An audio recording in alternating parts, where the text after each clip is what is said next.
That's rad.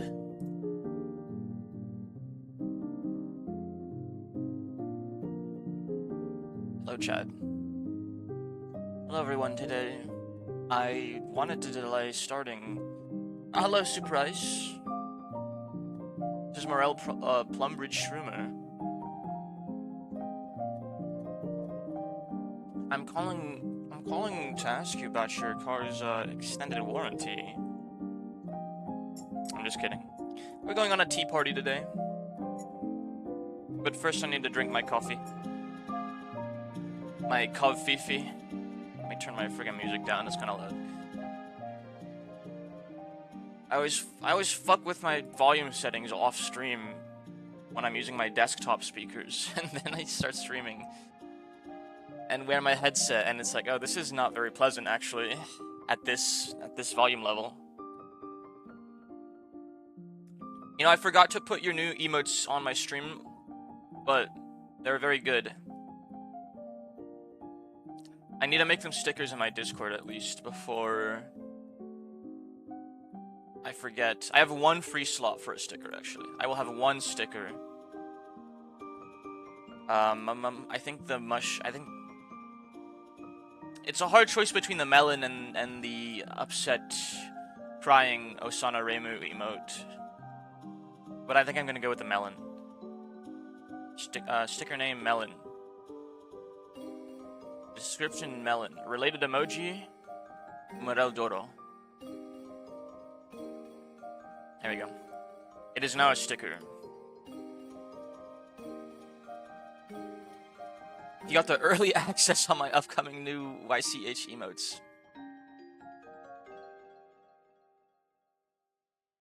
Did I perhaps give you inspiration to make it a your character here by saying, I want this too? It's actually, I've seen the Osana Reimu smile one. I see it often. Like, a lot of streamers have it. A lot of Chubas, at least. They have some variant of Osana smile, at least. Some take it a further step and have the cry, and some have... I've seen one... Do I still have this emote? No, my gifted sub to him ended. One streamer has a melon eating emote as well, and it's really, really fucking good. And I was jealous of him for the longest time, but now I have my own. Melon Shroomer. That's an easy name for the emote. Anyways, we're streaming today. I'm fucking blowing off my English class because that shit's a joke. We're gonna be returning to Rokkenjima. Perhaps doing my daily games later.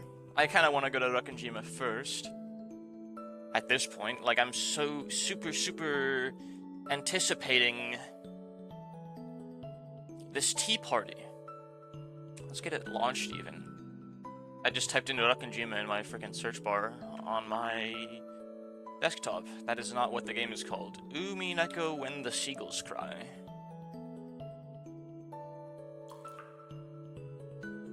The seagulls have cried at least once since our time in Rokkenjima. But nothing good has come with that, unfortunately.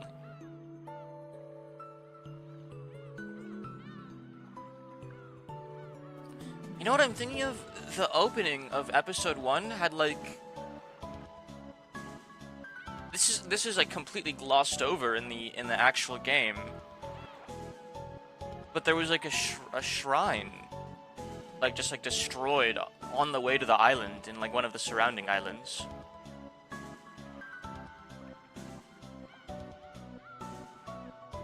I'm gonna post that to my Rokkenjima channel. Thinking about...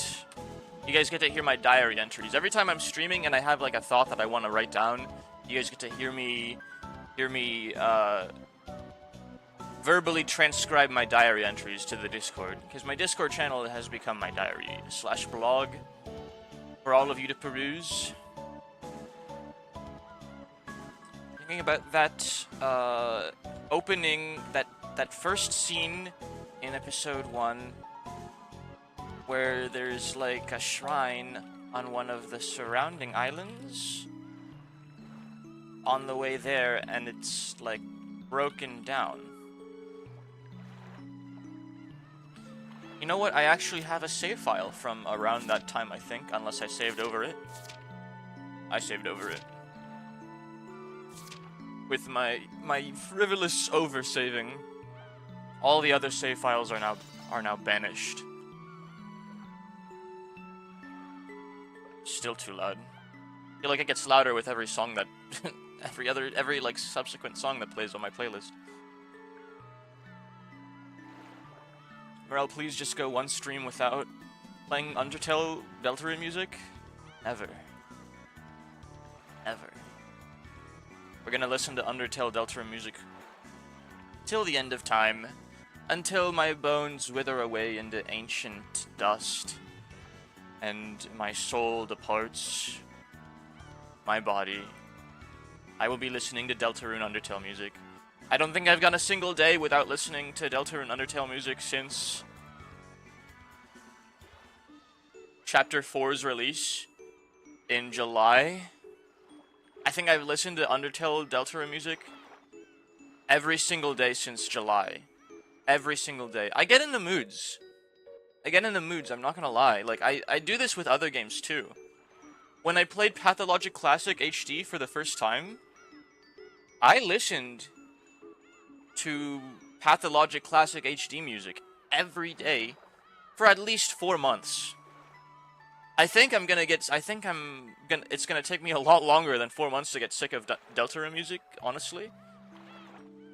Especially because it holds an even, like, closer place in my heart than Pathologic did. Like, Pathologic Classic blew me away, and it was one of the best games I've ever played, and one of the most compelling and riveting stories, with some of the, like, most interesting primary characters I've ever played. So it was, like, very much in my mind for a very long time, and it still is some of these days. I mean, it's been several years since I played it for the first time. But I still think about it today. I listen to the music once in a while. Deltarune, I think, one, it holds an even more, like, close and personal place in my heart. Because I associate it with people that matter to me, first and foremost. Other than it is also one of the best games I've ever played, with one of the most compelling stories and characters and writing. But yeah, Pla will be calling every single day. Let's take this cat down. This cat, I like him on the banner, but he served a very specific niche when I put him up there.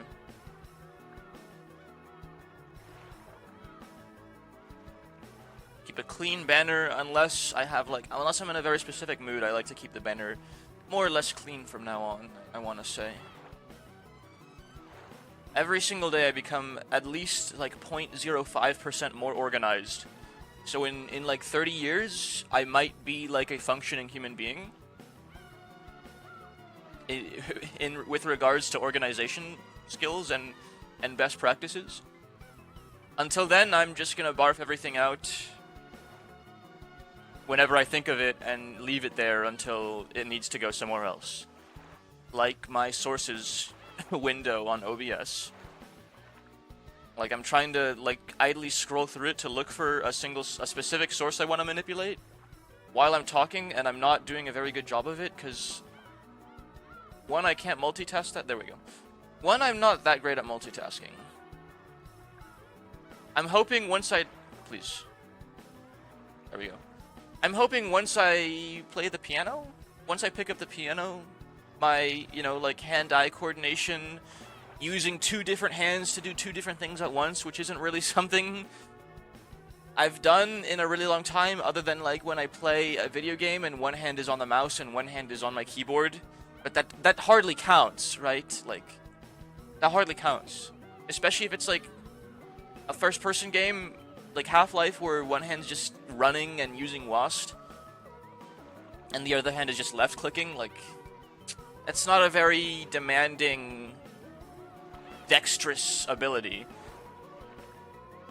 In fact, I've desired this for a long time, and I haven't really stuck up to it, like, ever, but I want to use my left hand for more things so that it becomes more dexterous and less useless. I've tried like taking notes and annotating with my left hand, even just like writing my name, but I've never like really stuck to it. This is my right hand. My left hand is good at using Wast. It's good when I play Tower Climb, which has a very specific like keyboard layout. And that's about it. I mean, it's good at QWER. When I play MOBAs. Frickin' epic gaming moments. So, the tea party that is not for humans. I have coffee. I hope that's like good enough. My coffee's already gone cold, even though I poured it very recently. Well, let me be more specific. It's gone room temperature, and I haven't drank a lot of it, and it's already room temp. I think my fan is blowing air directly onto the mug, which probably helped in cooling it more quickly. At least it's not gonna burn me. Let me take a bite out of my sweetbread.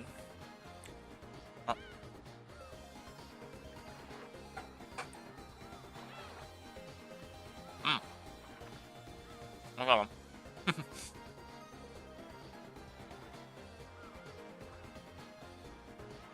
I saw you play League the other day. Who do you main? I main Udyr. I love Udyr. And then I play like 12 other champions whenever I feel like it, but lately I've been really hardcore one-trick ponying Udyr. So my homies, how are y'all? Hello, Kaz. I'm doing great. I've decided to blow off my English class today because I'm tired of... I am tired of riding my bike 4 miles in the 30... It's actually pretty cool today. It's not 35 degrees a day. It's like 28, 29 degrees, I want to say. Just like, I can't do the formula in my head. I just kind of like roughly estimate, since all my, all my meters are in Fahrenheit in my house because I live across the Atlantic. I'm gonna assume this like 81 Fahrenheit is roughly 27 Celsius. Udyr for 2x KO. Is he in that game? Oh my gosh, I was actually exactly on the money. 81 Fahrenheit is 27.2 repeating Celsius.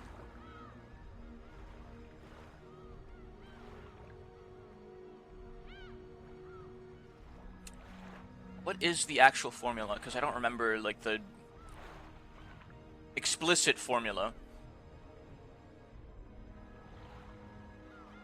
You subtract 32, then multiply the result by 5/9. So if I wanted to do that in my head, I would take 81, turn it into 49, multiply 49 by 5, which is roughly 246, and divide that by 9, which is roughly... that's... Yeah, I mean, it's 27. It's not roughly 27, it is 27.2 repeating. Does any one of y'all listen to some podcasts? Not really. Sadly, no. Udyr's not in 2x KO. He would be such a fucking, like, Zanger kid. I have no idea how they'd make him work. But he would be crazy good. And, like, fun to pilot, I'm sure.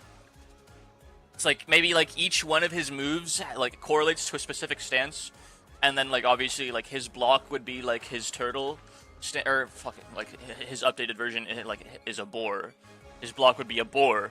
Or maybe they could have like a traditional Udyr skin where it's still tiger, turtle, bear, phoenix. Updated Udyr is fucking... It's not tiger, turtle, bear. It's bear, which is replacing the tiger. So it's bear for the claw form. It's boar for the like guard block form, and it's ram for like the sprint/maul form, which is like still fucked up to me like several years later. I gotta present some podcast for English class. No, I don't listen to podcasts. I've never have. It's never been like my thing really. You should present the Morel Streamer podcast, the ebook podcast. Just post one and just Show one of my VODs to the class. Like, this is what I listen to while I'm,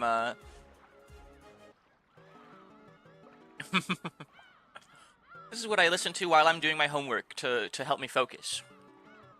Or while I'm playing my video games to, you know, add some background noise. I would, but I'd get an F. No, why doesn't this count? Is it because it's a video format media? Because a lot of people tweet... Fuck me. A lot of people treat Twitch streams as an audio format. And in fact, you can host podcasts on Twitch, I believe. If you just omit the video, just download a VOD. Here's what you do. You download a VOD, you put it on Audacity and make it a not a WebM, you make it a .wav. You make one of my VODs a WAV. It is now an audio form podcast for you to listen to at your leisure. Because I never stop talking. It's the whole point. The whole point of my streams is that, like, I try to keep the conversation going, or at least empty air going. Like, try to keep just noise filtering through the empty air for several hours straight, and that's kind of what a podcast is. Like, I mean, they choose to speak about particular topics which have varying degrees of you know, pertinence. Like, some podcasts talk about friggin' like science and like the medical field and AI, which are like important topics to discuss. And some podcasts are like two dudes like talking about what they had for dinner, or like how the Steelers did in the, you know, sports ball game last night, or this cool thing they found on the internet, which is more or less what my streams are. Like, I just kind of talk about whatever's on my mind, and it's not very important to anyone except for me and anyone that like cares about me, or anyone that likes the way that my voice sounds, I guess. But you know, we keep doing it, and people seem to like such a medium. Therefore, I will continue to I will continue this formula, so to speak, for my stream, because I've made a lot of friends doing this. As it stands, I've made very many friends streaming the way that I do, so I'm gonna keep doing it and maybe make more friends. I think that would be awesome. You know, I'm a lot better at doing this, like, yapping thing, yapping over dead air thing, after I watch Northern Lion VODs. I watch him do it, and I'm like, you know what, I can do that too. I will openly admit I have a muse, chat. I mean, I have several muses. I have several streamers that I watch, and like, I'm kind of like, I mean, I'm enjoying the content, but I'm also like kind of taking notes under the desk. You'll come to find, if you look very closely, my stream is more or less an amalgamation of like 5 other streamers, and then I just kind of like stitch and sew them together like a Frankenstein monster. Like I'm Dr. Frankenstein and I'm making a monster, and then I put a little bit of my own soul into it. and as far as I can tell, the most like unique thing I do on stream compared to other streamers is I read. And the degree to which other people, such as my loyal viewers and, you know, random viewers that stumble onto my stream like it seems to vary. But I like doing it, so I'm gonna keep doing it. Hello, Nadal. The idea is actually funny, but I doubt that would be allowed. It's a podcast. It's a mushroom podcast. Thank you for the posture check. I'm straight backed. And the hydrate. I only have coffee at my desk right now. I'm not gonna lie. Hello, Al. You actually managed to find my stream, and I'm not ending it as you join. So, congratulations, because you joined my stream at more or less the very beginning, where I have a game launched, but I have so many things to talk about that we're not really doing it yet. And also, I'm waiting for, you know, maybe more people that like are interested in the Umineko series and want to see where things proceed from where we were last time to shuffle in. You know, sometimes people are eating lunch or you know, playing a game, or they're doing some coursework, or, you know, they're busy for whatever reason and they can't join. So what better way to give them the time to find their way back here like a beacon, calling out from the darkness, than to fucking yap about whatever the frick is on my mind, you know? I yet live. Wonderful. Al, have you played 2XKO? I watched some gameplay of 2XKO just last night, and it actually... I don't like fighting games. I've never been a fighting game guy. Like, any game that requires, like, twitch, quick reflexes, has never been my thing. Like, I'm more of a slow burn, you know, strategy, like, Machiavellian game enjoyer, like League of Legends. Like, League of Legends is very strategy focused. It's very macro intensive. It's very big picture, and like you have to be smart to win. You have to be smart and like know what your opponent is thinking to win. And I guess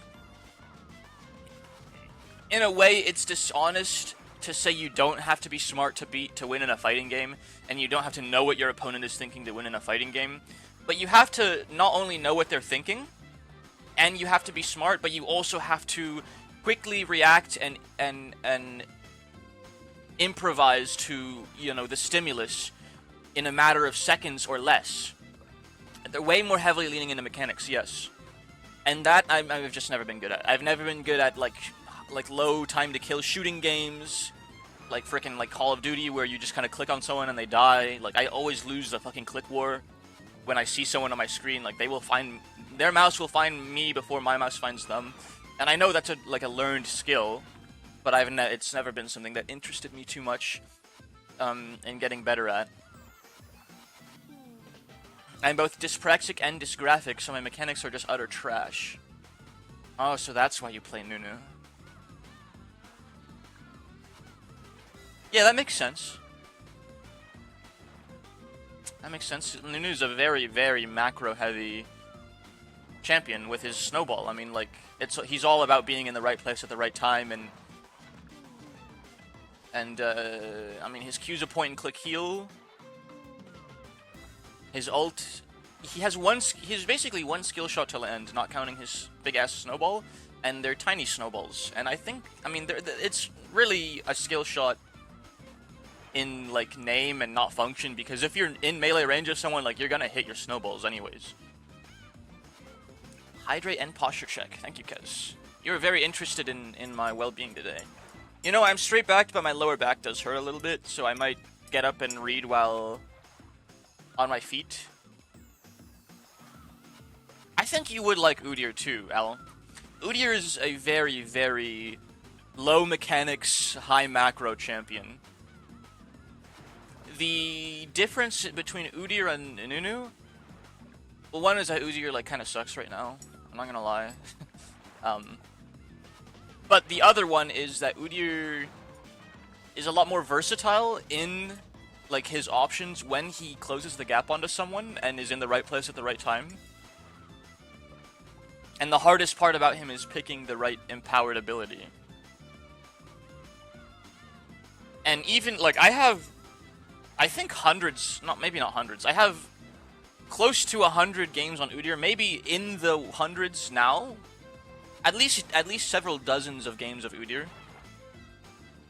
And I still pick the wrong empowered, like, I still pick the wrong awakening a lot of the time, and it's really frustrating. Like, after, like, once I'm dead and, like, we lost the team fight, I'm like, well, if I just used my awakening R there instead of my awakening W, like, everyone might have just died. The slow would have been applied, like, everyone would be taking damage, and I was in a safe distance. But I chose to awakening W and walk back in for, like, some deceptive health, but there was no follow-up, so, like, I just walked in and died slightly more slowly. Or I'll emp R when I really should have empowered Q. I don't like champions that don't have a form of hard engage. Generally, Udyr builds too squishy for my tastes. I mean, he has plenty of tank builds. Liandry's Frozen Heart Visage comes to mind. Although I heavily prefer Lichbane Visage or Lichbane Deadman's Plate myself. I suppose that's fair. I was just surmising about another champion you might like, because Udyr and Nunu do play pretty similarly. I legitimately think that Nunu is way better than Udyr. but he's less generalized.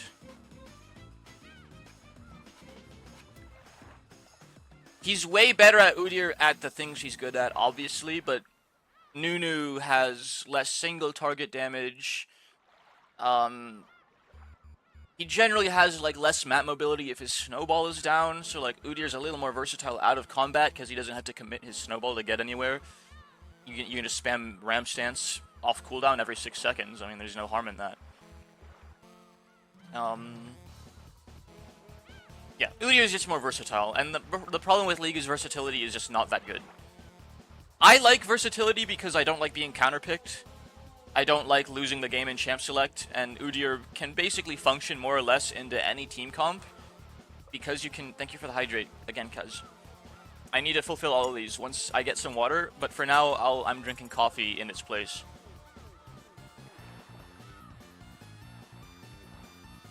And I have some more sweet bread. Some more Mexican sweet bread and not European sweet bread. As we've come to learn, there's a distinction between those two. My Mexican sweet bread is actually bread that is very sweet and has a topping of some kind of like frosting that is composed of flour, butter, and sugar. And it's scored in a way that it looks like a seashell. So the traditional Spanish name for this pastry is called a concha.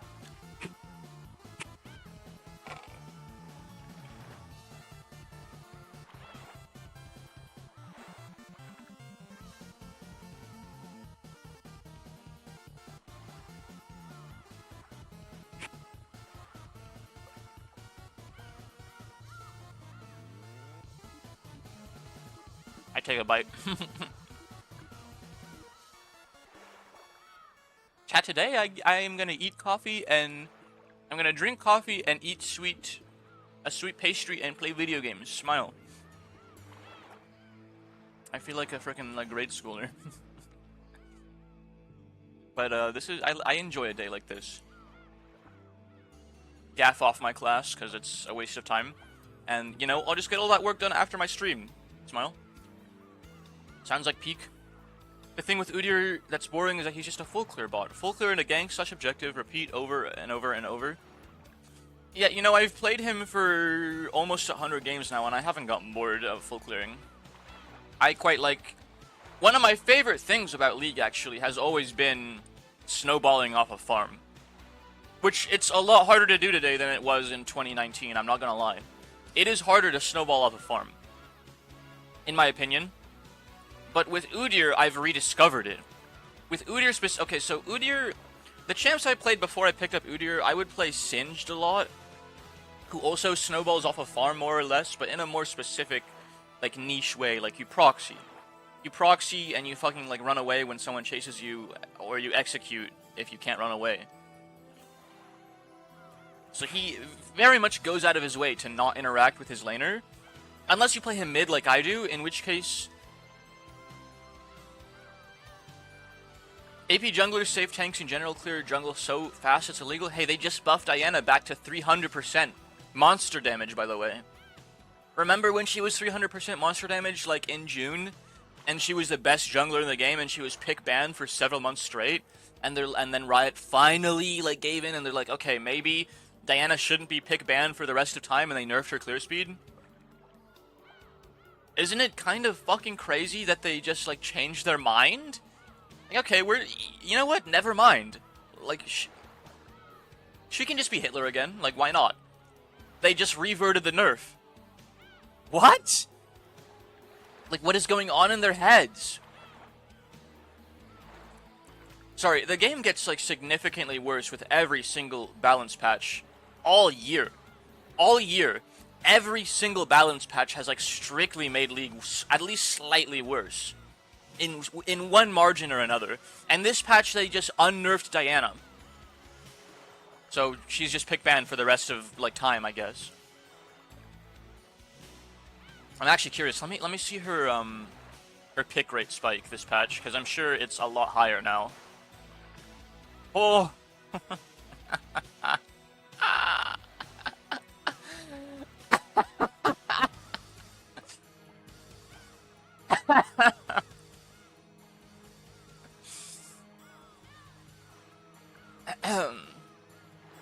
try not to laugh. I'm putting it up on my stream right now. Try not to fucking laugh, man.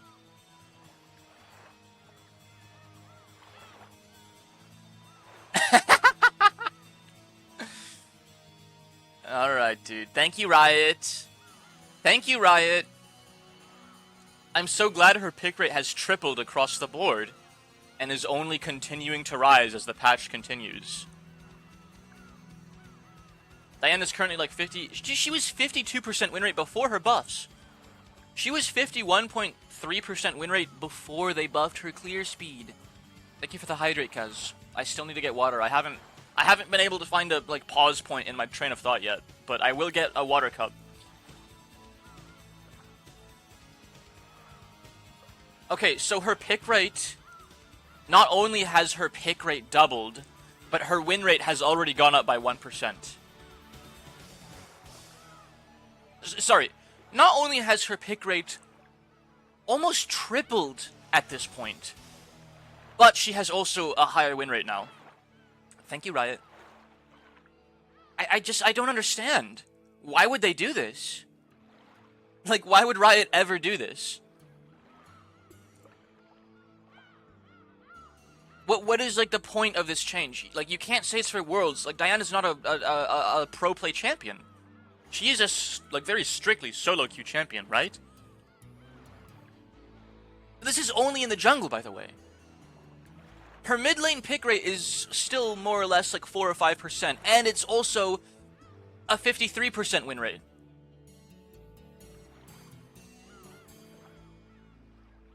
So her win rate mid lane is higher than her win rate in the jungle, and she still has a very solid pick rate.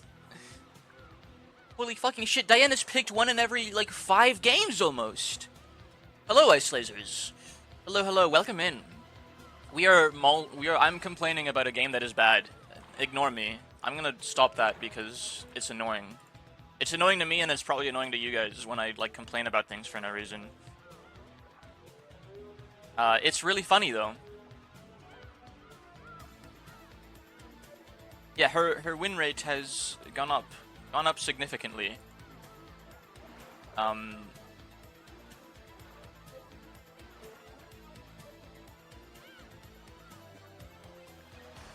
Anything at that level is usually considered meta. It's 10% and rising. Mind you, it's still going up. It's only been like it's been literally 1 day since the new patch. Hello, Endo. Hello, hello. Welcome in, y'all.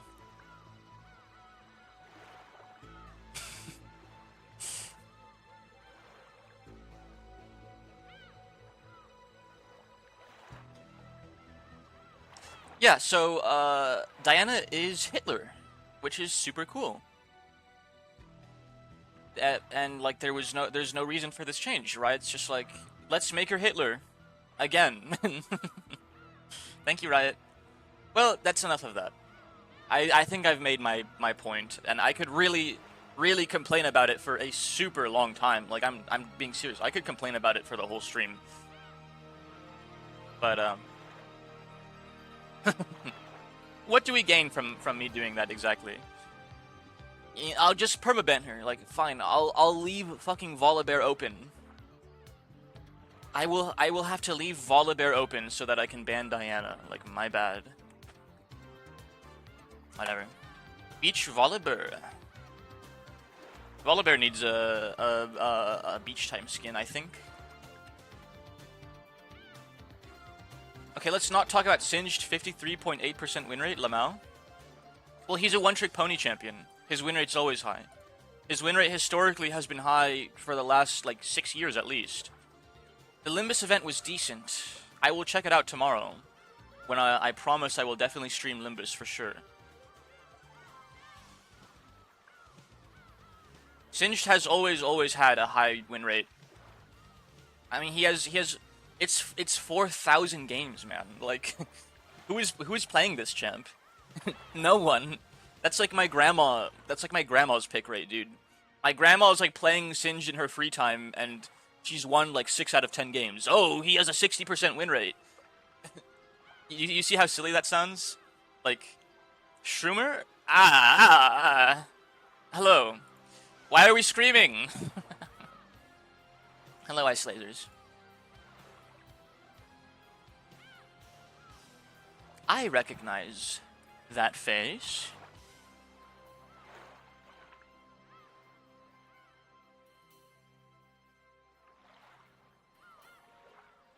Why are we screaming? I always do that. Very well.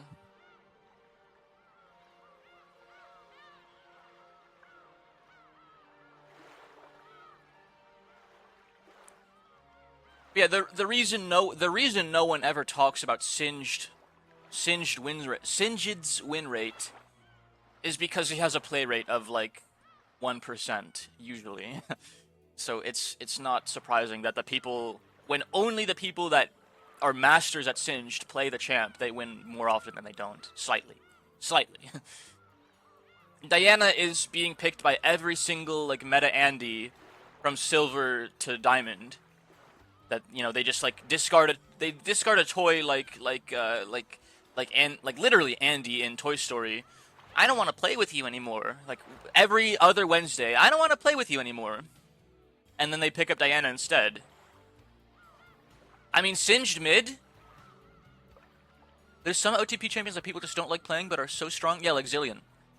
Zillion, I think, could be nerfed. Even though he's unpopular, Zillion could absolutely be nerfed.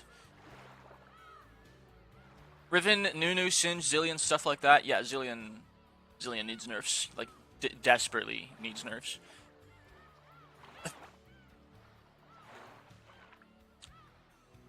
Like Singe, look at Singe mid. I told you, excuse me. I told you I play mostly Singed mid, right? I don't even play him top. Singed mid has a 56% win rate, but it's over 300 games. So it's like literally like 10 guys playing Singed mid, pretty much.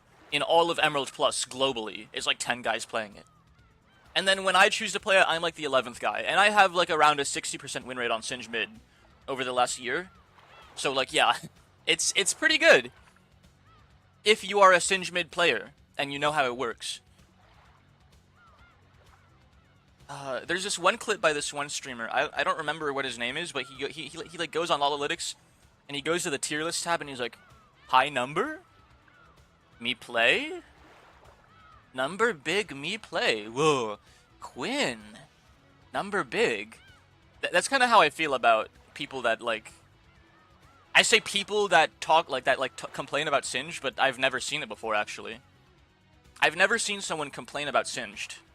Even though his win rate has been even though his win rate mid lane has been 56% for at least several years, like, running.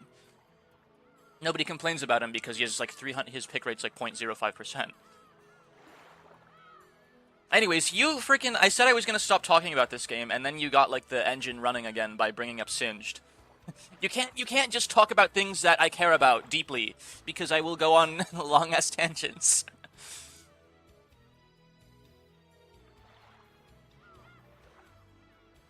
Giga Brain. I like brain emotes. I need one for myself. I actually got 3 new emotes from Surprise, who was in the chat earlier. But I haven't put them up on my stream yet. But they're pretty good emotes, so you can never escape League. True.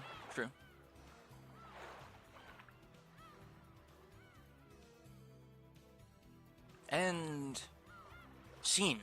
There, I just ran out of things to say for like 5 seconds, and my whole train of thought came to a grinding halt, which means I can go get water. I'll be back in like 30 seconds.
Alright. Water has been acquired, and like the last 5 hydrate redeems in the last 20 minutes have been fulfilled. With some very deft sips of the cup. The sip of the cup. And I think now is a good time as ever to actually start the game that I said I was going to stream. It's only been 50 minutes. I think that's a pretty good runtime. Welcome to the tea party of those who are not human. So, to those who are new to the channel, because I've seen some newer faces in chat today. New and some old returning faces that haven't been here in a while. We are reading Umineko When the Seagulls Cry. And it's a visual novel, so it's not really like a game, but we're reading it, and it's a very riveting and thrilling mystery of sorts. It's a little bit meta. It's been a little bit meta since about the end of the first episode. It took me, I want to say I started streaming late July this game, but I only stream it like once or twice a week since then, so it took me about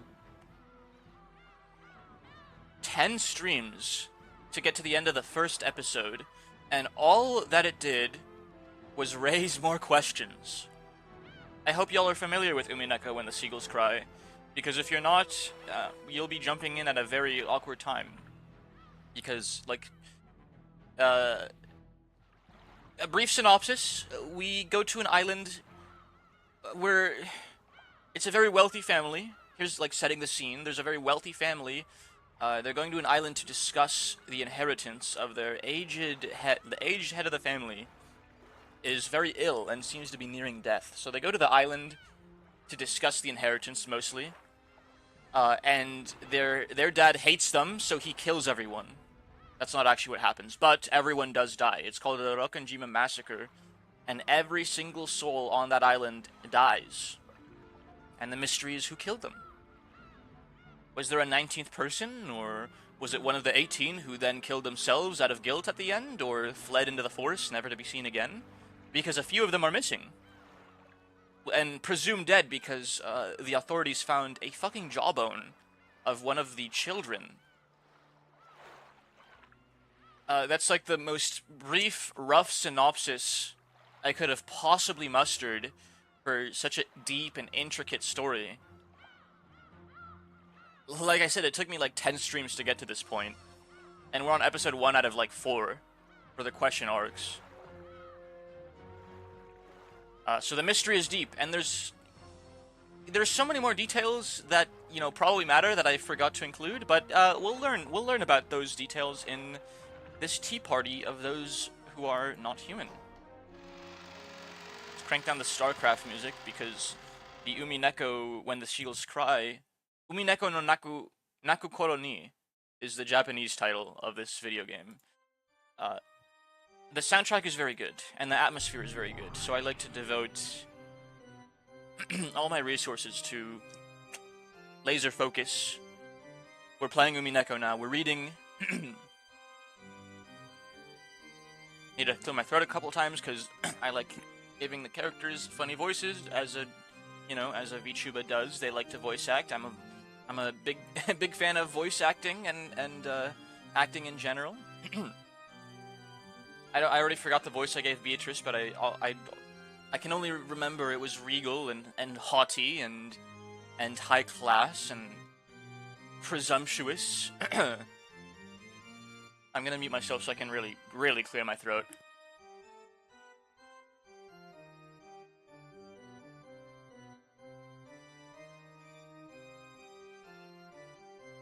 Clear my throat, drink some water, drink some coffee. It has now gone very cold because I drink it way too slowly. And maybe a little bite of my pastry.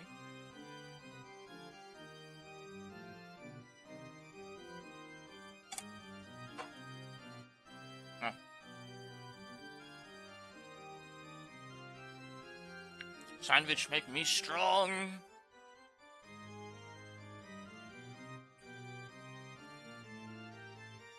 Okay. Just 1 second. Wash it down with some water. Alright, and now we're ready.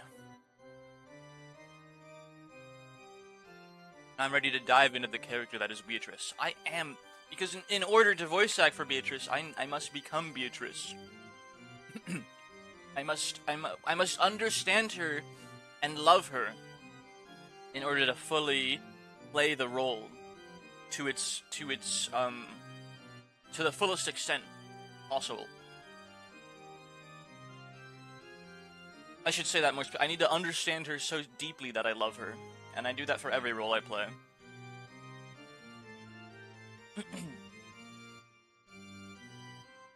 Actually, you know what? This is so important to me. I'm gonna mute myself again and do some practice takes so I can get it right on the first time on the stream itself.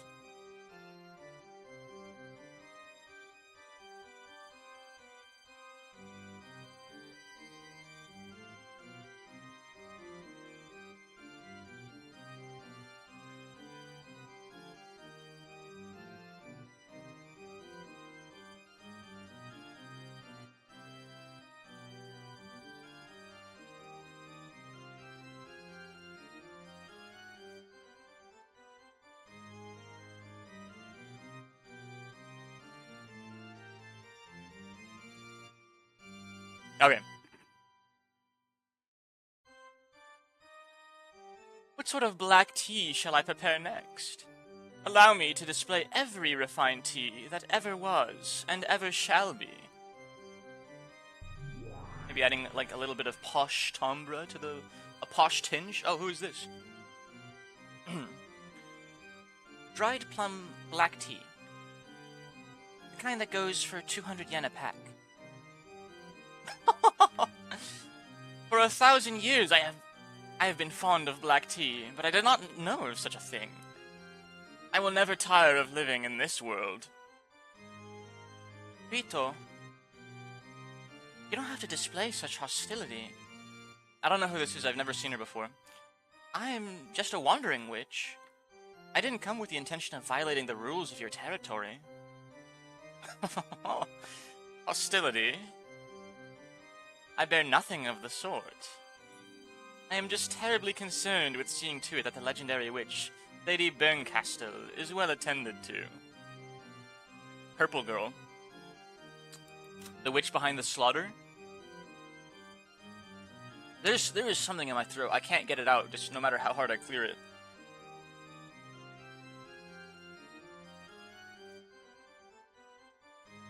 I think I need to like spit out in my sink because there's so much like shit in my throat.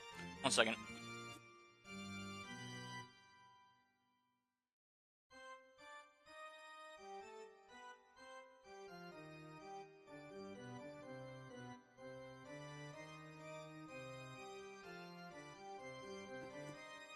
Yeah, sorry, that was nasty. That was nasty. I might even be a little sick, honestly.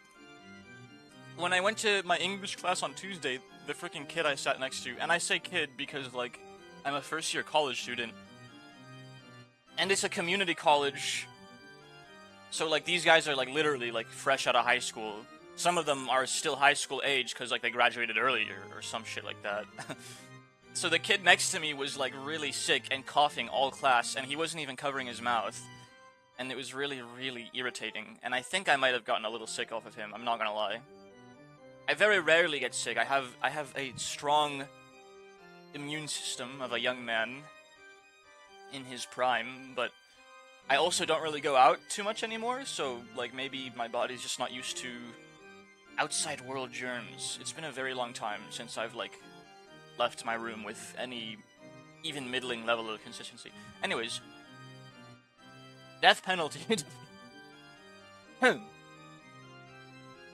Yeah, I spit out a little bit of the congestion into the sink, and that helped a lot.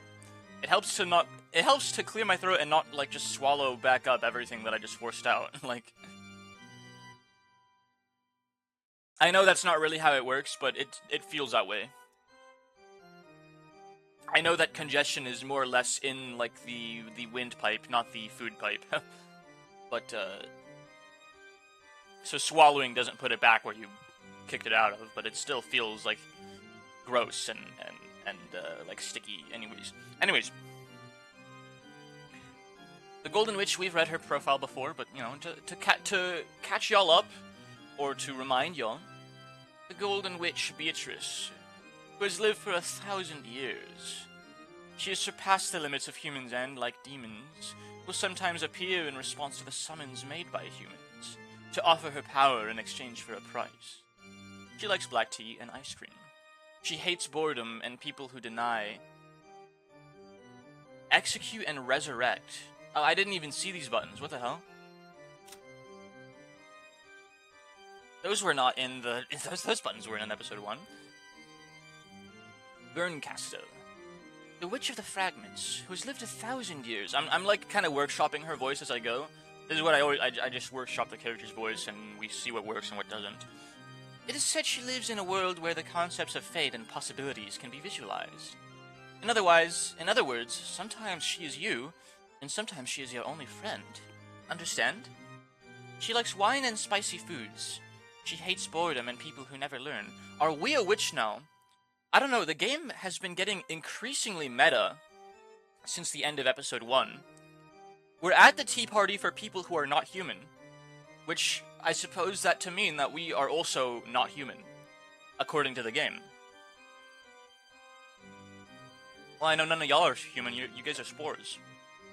You guys are a part of a greater mycelial host, just like I am, so... Execute! Execute the purple girl. Die! What?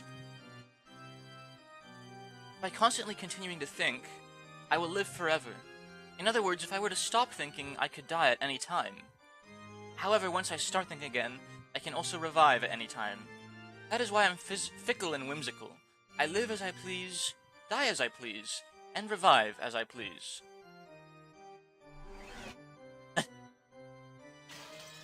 Her eyes like kind of slant to the left. What a useless dream to try and kill me despite being a mere human. Fire your bullets, and they will merely reflect back towards you like the light off a mirror. However, there does exist just one way to kill me. You hold that method in the palm of your hand. Though I doubt one as mediocre as you could ever pull it off.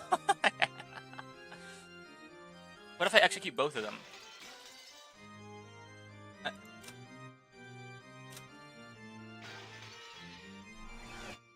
Okay, they don't stay dead when I leave the character screen.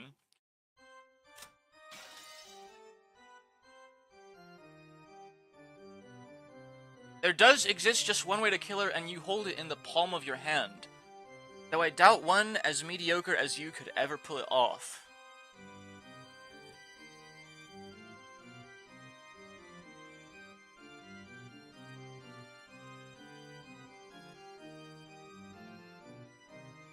I glossed over that, but now that you posted it again, I wonder if that's also like a very meta... Like, does it mean like closing out of the game is killing her, or even uninstalling it? Is the game inviting me... I think that's referring to the win condition regarding the epitaph, but maybe it's something else too. Maybe I'm reading too much into this, but like maybe it's... Is this game so meta that it would, like, invite you to an ARG? Like, is this asking me to, like... Would I find anything if I fish in the files? Like, you know, like in Doki Doki Literature Club, like, you delete the Monica folder? Nah? Yeah, that's... that might be a bit too on the nose. But that's kind of what I thought of when I read it for the second time.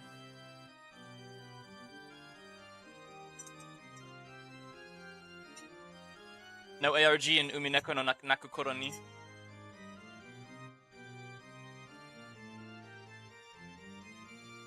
Today's the day, chat. Today is the day I'm gonna take some time to eat my bread and not proceed with a novel since the ads are playing. Today is the day that I return to my Japanese practice. Because I haven't done that in like a week and a half. Maybe longer. Time is starting to lose meaning as a full-time student. I kind of just wake up, stream a little bit if I'm lucky, go to class, come back, play more video games, do my coursework, go to sleep, wake up and do the same thing. And it's been that way for like the last month now, since my classes started. And it's not entirely unpleasant. Like, I get that life should have a sort of schedule to itself. But I don't like schedules. Schedules stress me out. Even just. But can you think towards piano for me? You know, we might have the time today because I'm not going to class. I'm not riding my bike in the hot sun for a half hour to attend a 90-minute English class where my professor is gonna say, okay, class. For the next hour you have a free, I'm gonna let you work on your coursework.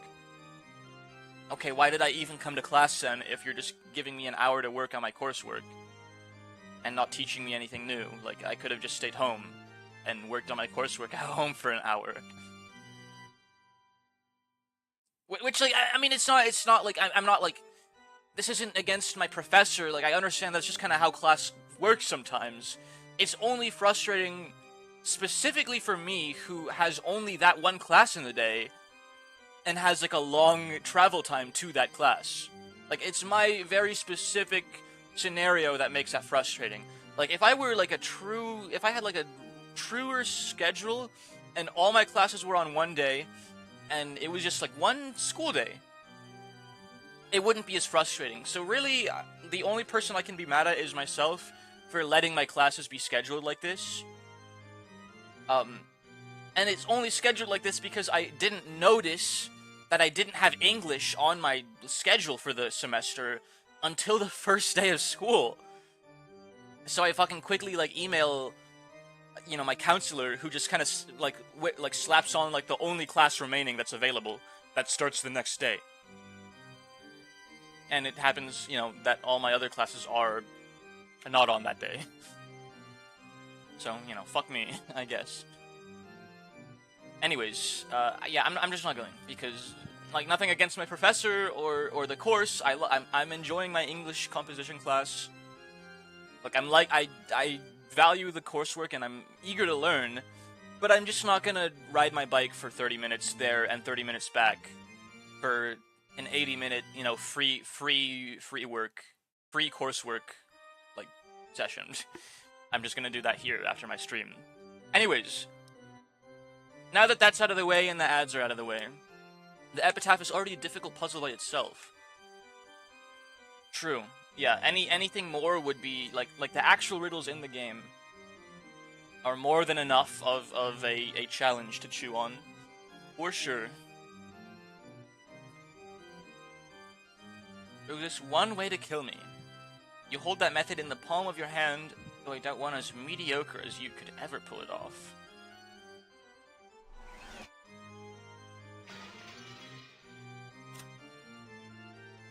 They just get kind of smug when you try to execute them. I could pull it off if I was there.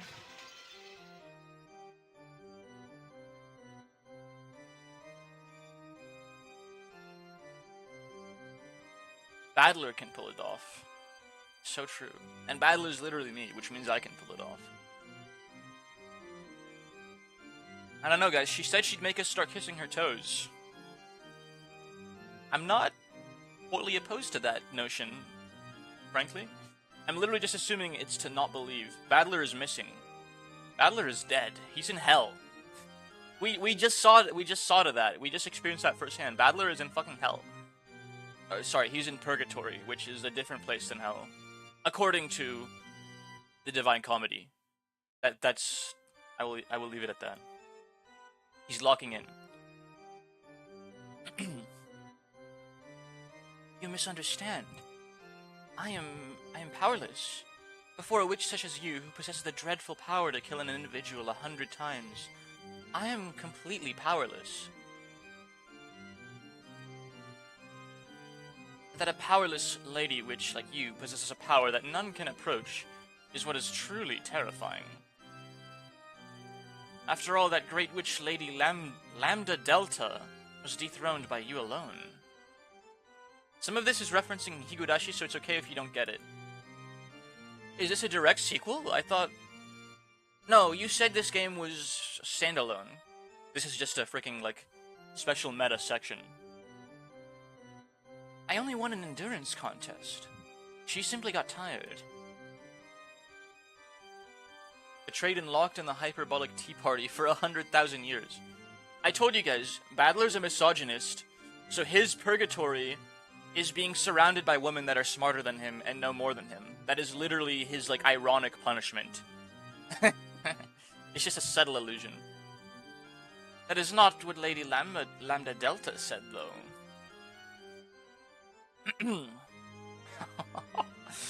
Too much humility can be unseemly, Lady Burncastle. Goodbye. Oh, welcome back. That girl has a dreadful power. The power to kill an individual without fail. However, without fail doesn't exist in this world. No matter how many times you divide 1, you can never reach 0. That girl has the power to bring the odds of failure down to almost exactly 0. The power to give rise to almost perfect certainty. PowerPoint transition teleportation, true.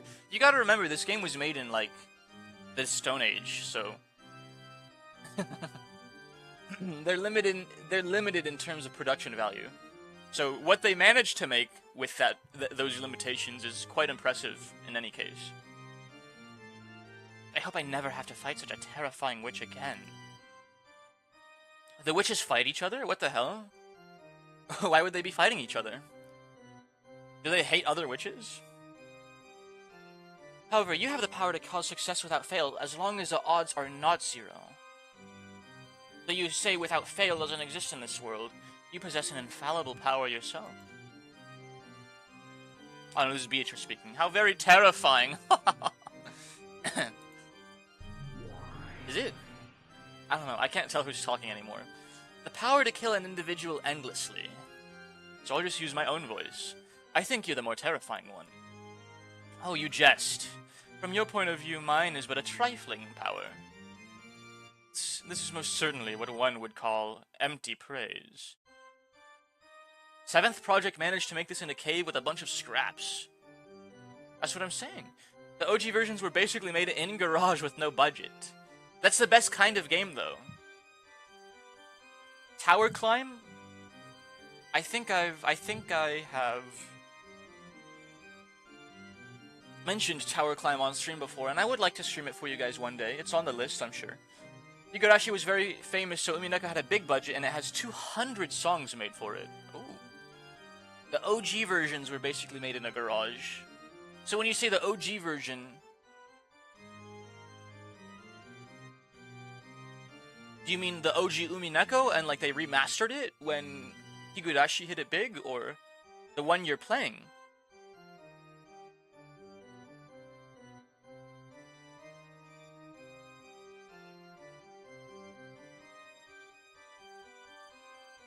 Yes, there's a PS3 remake, but call it flattery to make up for the cost of staying here. I am a fleeing traveler who crosses the fragments, continually running from boredom. I simply came around because I heard you'd started something interesting. Have no doubts that I will choose to leave as soon as you are no longer interesting. I, Beatrice, am deeply and humbly delighted to have the great Lady Burncastle as an observer. Starting to think her cackle might be like a bit nasally almost. Like a true witch's cackle. You know? Like, yes, there's voice acting and stuff, but will it live up to what you have in your head? Not to mention parts of the game that are clearly not meant to be voiced. I'm voicing every single word of dialogue I see, so... I think my cold reading is better than any official voice acting with a budget and rehearsals and multiple takes could ever be, because I'm the most pretentious person on the planet. And so, your impressions? No, but seriously, I admit, I falter here and there. I can't read every line perfectly, or even most of the lines perfectly, or even well, I should say, but as long as we're having fun. Turns out the real seagulls crying when they... Fuck me, I butchered it already. Turns out the real secret hidden gold was the voice acting we learned along the way. Lambda Delta is terrifying because of her cruelty, but she's a girl I can understand. You do seem to be capable of affection, but I can't understand you at all. That makes you much more terrifying than her.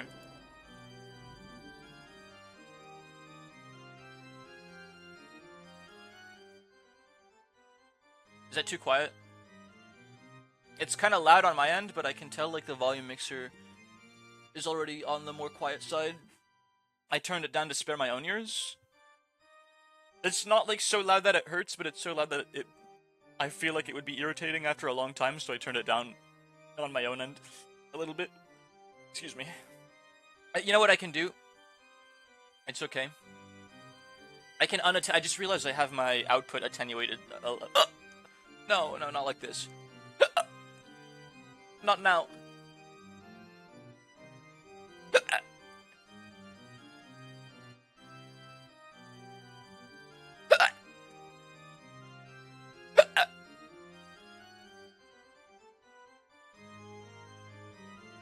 Okay, yeah, my stream is attenuated for some reason, which is why the output has not been matching what I'm actually hearing in my head. In my headset. It's okay, they'll go away soon, chat. Don't worry about it. Ghastly cackling. I can't laugh when I... I am fickle by nature. Do forgive me. Besides, I believe you also enjoy entrusting your fate to the roll of fickle dice, right, Lady Burncastle? When I roll the dice, I have a roll I clearly want to get. Unlike you. You, on the other hand, never let the dice fall from your hand. Excuse me. So whatever the roll might have been, you're never disappointed. Whatever roll the dice show you, you are satisfied without fail. In that sense, you far surpass me. What are they yapping at? Like, I've lost the plot heavily. Like, why is she teleporting around? Like, what? Why is she doing that? You're one I really don't want to fight with. Is she bored? Don't worry about it. Inside of you, there's nothing but zero. That's why I can't win against you with my power. It's the worst compatibility. Perhaps Lambda Delta, on the other hand, has a good compatibility against you.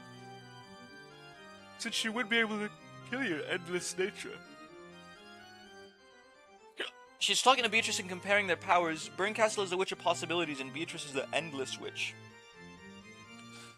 I see why episode 1 says there's no reason to think about anything too hard, because, like, you can't actually answer anything anyways. So honestly, it would be less fun to do so, but it would honestly be super justified to just let... Or can you? I can't. With what I know, I can't figure shit out. Like I said at the end of episode 1, like, the only thing that I got out of it was more questions. No answers, just more questions. So obviously, like, I'm still theorizing because it's fun, but, like, I kind of concede defeat at this stage of the game. In spite of me continuing to theorize, I concede defeat, for now. Like, I need to know more. Oh yes, witches truly are the best people to enjoy black tea with. One simply doesn't get bored. Looking out back on my episode 1 theory, I had a wild guess, but I managed to solve one or two of the murders. One or two of the murders.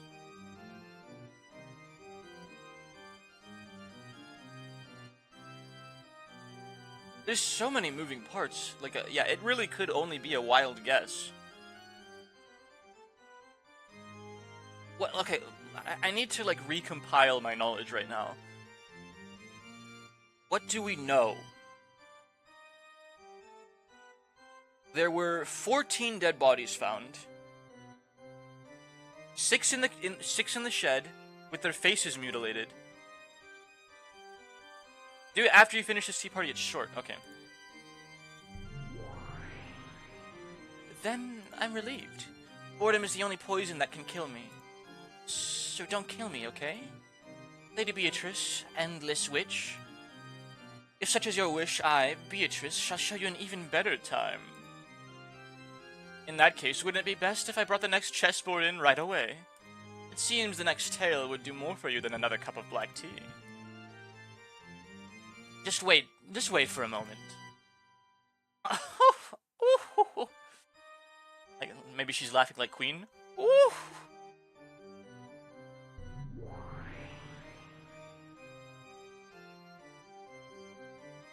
I just need to play this sound effect every single time it says cackle, cackle, cackle on my screen.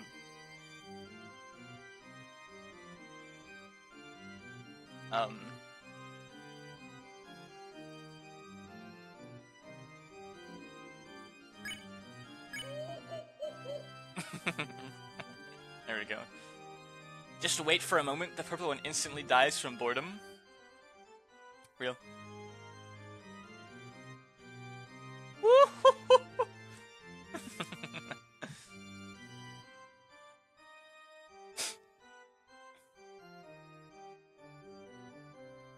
I need to headcanon at least one of their laughs as like Susie or the old man. Something troublesome seems to have taken a liking to you. I'd really like to lend you my power, but as you just heard, that girl's power and mine have a very bad compatibility. Is she talking to me?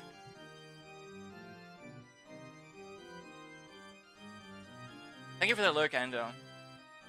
Thank you for spending as much time with us as you have. And enjoy the rest of your day / evening and whatever it is you'll be doing. May the mold in your room flourish. I'd really like to lend you my power, but as you just heard, that girl's power and mine have a very bad compatibility. Unfortunate as that may be. So the witches acknowledge the reader's presence, which I think is really cool. But you really are pitiful, so I'll help you out just a bit. Stop!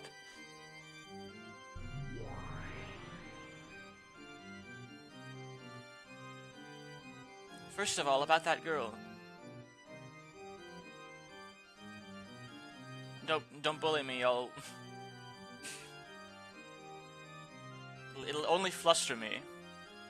She does have the name Beatrice, but that doesn't necessarily mean she is one individual woman. Mr. Morel, Alicia forgot we had League on Saturday, and we're rescheduling for a little later. We're gonna be starting at 2 PM my time. Yeah, that's completely fine. Get what I mean? In other words, she's not some human. Her existence is a personification of the rules of this world. To beat her, you have to expose the rules of this world and unravel them. Perhaps this could be likened to learning the rules of chess by watching a game. First, take a good look at the chessboard. Then learn the movements and roles of the pieces. Then look for the conditions required to win at her game. When you've managed to reveal all these things, her heart will be exposed. After that, you can rip it apart or crush it as you please. I am being quite generous.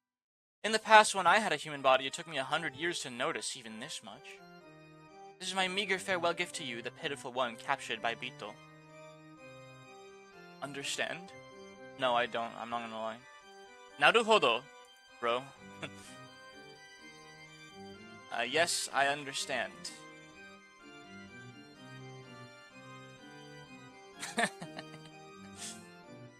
I see perfectly well. Bro in question.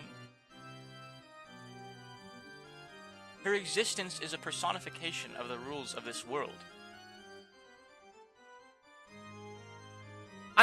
Okay, what this makes me lean even deeper towards is that Beatrice, is the game itself. And when she says I can kill her, she's talking about, literally, closing out of the game. Or uninstalling it or some shit. But, I mean, that's so on the nose and, I don't know. That's too straightforward, almost. So I know that probably isn't the actual answer, but that's, what I'm thinking right now. What the game is trying to hint at is that Beatrice is the game itself.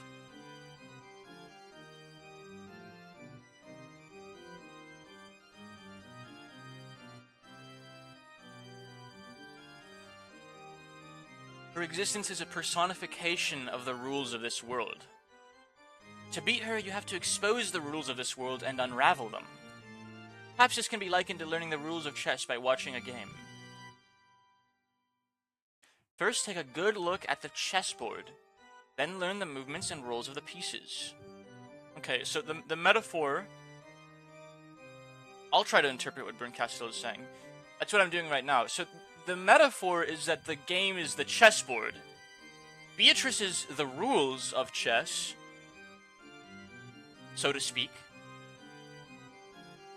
And the pieces are the characters the 18 people on the island. Look for the conditions required to win at her game.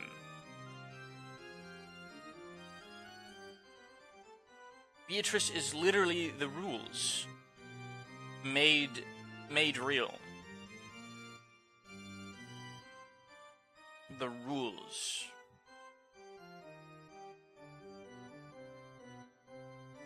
In the past, when I had a human body, it took me 100 years to notice even this much. You should find the rules and the conditions so that you can beat her at her own game. Beatrice is both a player and the rules, and the game itself. It's just like a spoon. Bito. Is that what she's called in Japanese? Bieto? Like an endearing... Bito is a nickname. Beato. Bieto Risu. Thank you for the hydrate, cuz. 1 second. I'm gonna need this water. Bieto Risu. A spoon can be used for more than just drinking soup. You can use it to dig through the prison you're locked in, or as a weapon to gouge the witch's eyes out. Of course, you can only you can also use the spoon to continually sip the watery soup inside your eternal cell. Don't get the wrong idea. I have no intention of becoming your ally. Not Beatorisu. For Umineko, it's Beatorice. Beatorice. Interesting. I do feel empathy for you, but I won't help you. It's like I'm sitting in front of the television yelling at you on the other side, even though my voice won't reach you. So you understand that I'm a witch, right? Why is she yelling? I intend to enjoy this endless tale that Bieto is going to weave until I tire of it. But that alone won't hold my interest. That's why I'll lend you my power. It's also that I don't get tired of this. I am the cruelest witch in the world. Whoever the opponent may be, I'll make them surrender with certainty. Even if it's Beatrice, Beatorice, the endless witch, okay? You are my game piece. Give it your best shot. I'll give you advice sometimes out of her sight.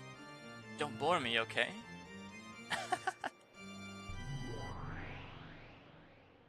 I feel like she's actually just teleporting around the place because she's bored. Like, straight up. Like, she just does that because she's bored.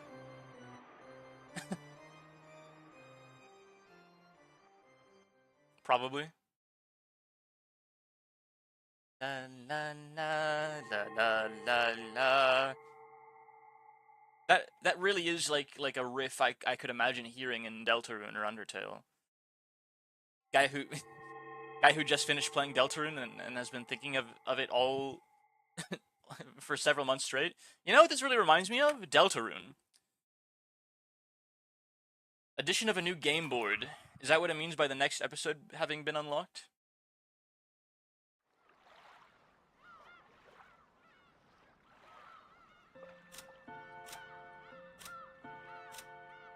Tips. Episode 1 tips. Take a look back on your recent stay. We hope this will help you better recall the events of the past 2 days. Yes, I would. I was planning on doing that myself, from pure memory. Ah. The 8th Twilight Gouge the leg and kill.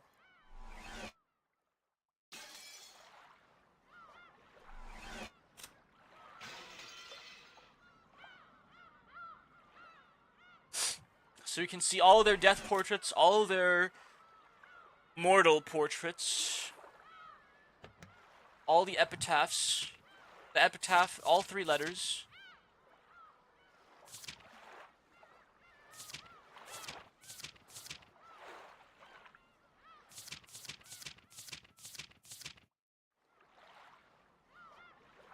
Winchester.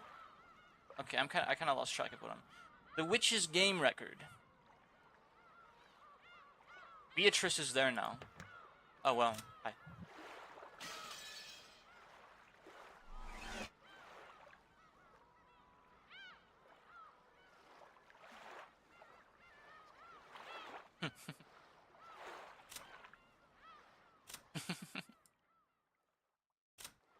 game's record, Winchester and stakes weren't there before. Yes, I am aware of this. A sawed-off custom version of a rifle manufactured during the golden age of Winchester. The special model more than makes up for its shorter lethal range by its portability and an old-time cool factor. It can even be fired as quickly as a pistol if one works the lever action skillfully enough. Furthermore, any true lover of old Western dramas can't help but be attracted to the one-handed reload made possible by its characteristic lever handle. To match with Kinzo's personal preferences, it was made to handle 45 long Colt bullets. It holds 4 + 1 rounds. The 7 Stakes of Purgatory. Stakes containing the 7 magics that represent the 7 deadly sins.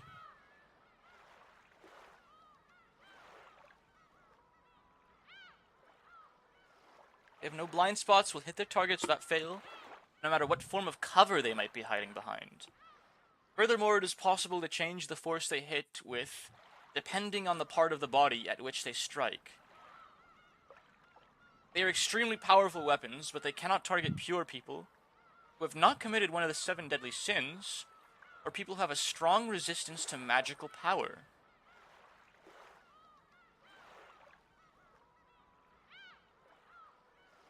Who have not committed one of the 7 deadly sins. Okay, so that is a fucking absolute, like, knowledge nuke, first and foremost. The first assumption being that, you know, perhaps each murder is correlated with a deadly sin. At least any of the murders committed by Ice Pick, with, you know, with a visible Ice Pick maintaining. And we might desire... So what are the 7 deadly sins, chat? We've played Limbus Company before. We know what they are. It was magic.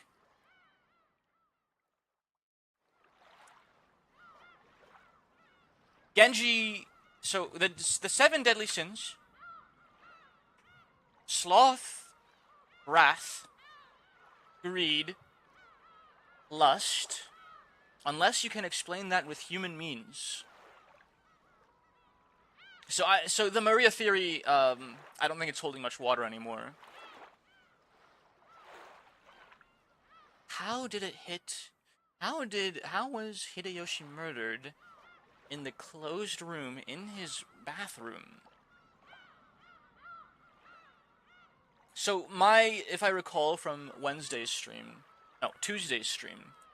my 2 initial running theories were they used an extendo, like, claw arm to unhook the chain through the gap in the door, stabbed Ava and Hideyoshi, then re-hooked the chain with the claw arm and left.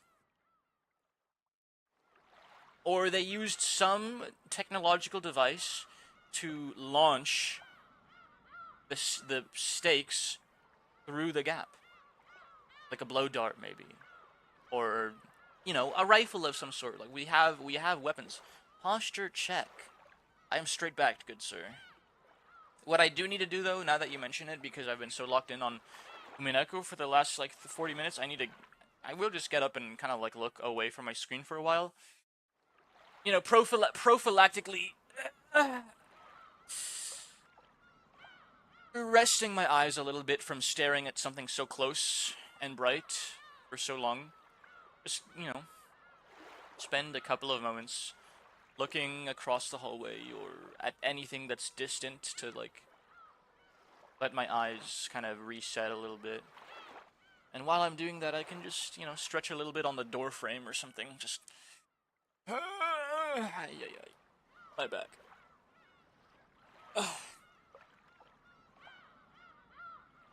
I feel like my computer screen-induced, like, migraine sets in early and earlier every month at this point.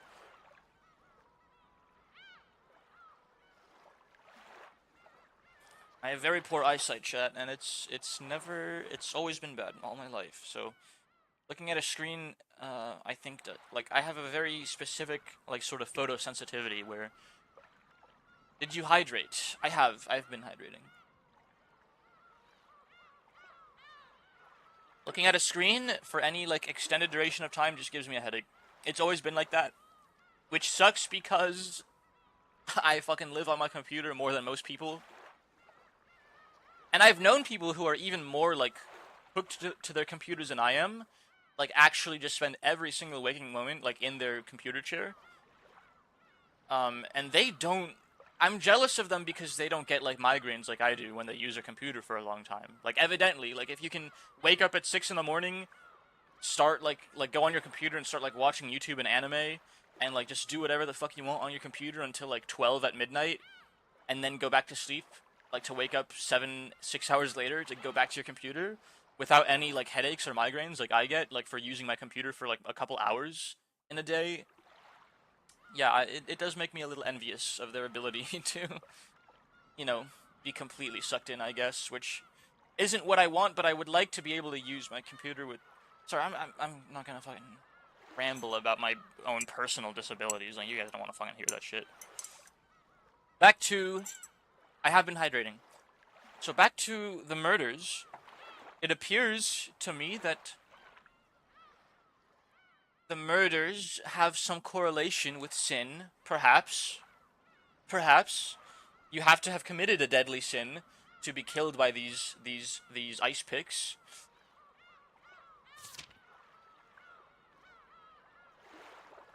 Perhaps, like, who's to say? It's... The witch Beatrice finally opens the door to the Golden Land. The witch praised her nobility and granted her the honor of a duel. Mayhaps.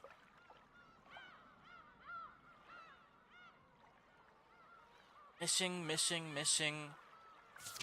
Battler. Will the witch invite this man who denied her existence to the Golden Land?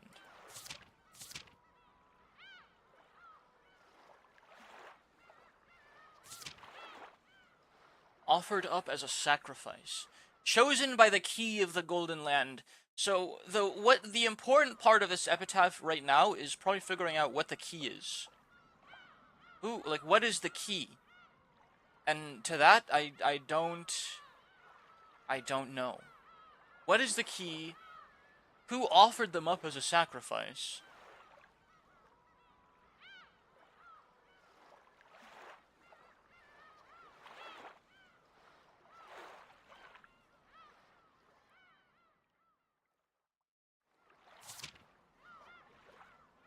Cannot target pure people who have not committed one of the 7 deadly sins or people who have a strong resistance to magical power.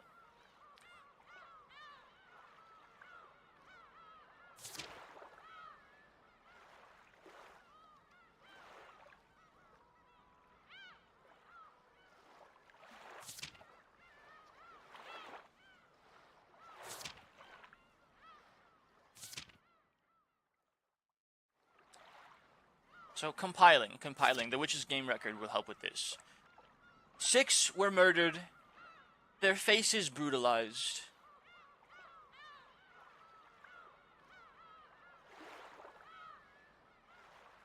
Locked up in a shed. Purportedly chosen by the key as a sacrifice. Purportedly.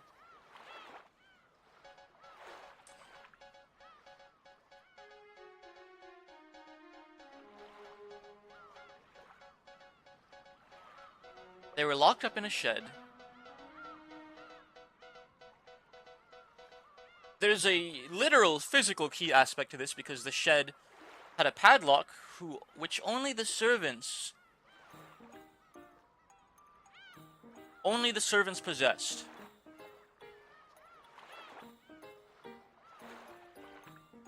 Well, it was in the servants' quarters. It was on a wall in the servants' quarters. I don't know if it was on a servant's person or not at the time of murder.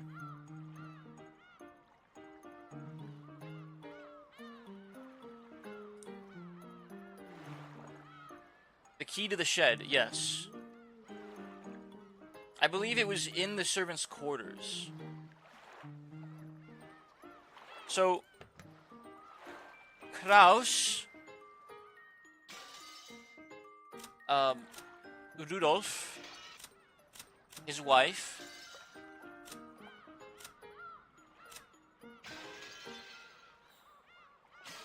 you can execute him twice. He has varying degrees of execution.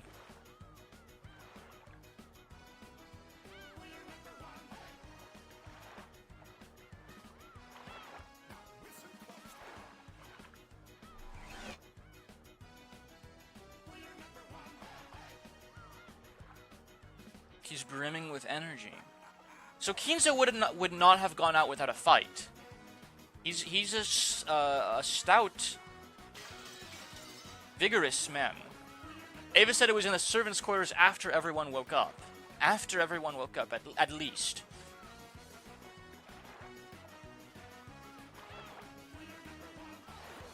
The old sorcerer's wish vanished before it could be granted. He always knew that this was one possible result of his risk. Dude, I'm I have so much anticipation for episode 2.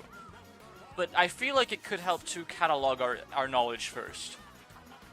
Maybe even like take out at this point in video games, like I would legitimately take out a piece of paper and start taking physical notes if I cared enough, and I think I do care. So I'm going to find a notepad maybe if there's one at my desk. If there's not, I'm not leaving my desk because I'm too lazy. I have plenty of writing utensils. But if there's no notepad, I will just fucking type up my thoughts as I ascribe them out loud on Discord, I suppose. There's no books, but like it's too like I want like a detective's journal, you know? Like I took digital notes and they were roughly as long as the question arc's entire script. Okay.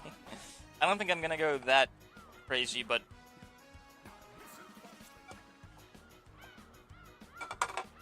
I've been taking notes.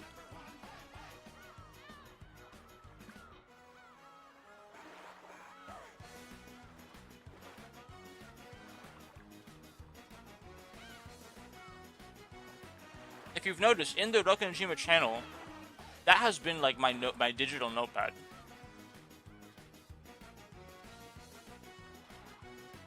But now I'm like really gonna like formally catalog my knowledge.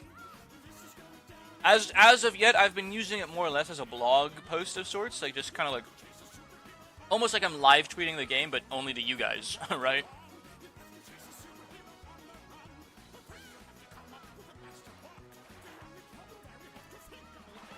I want more coffee.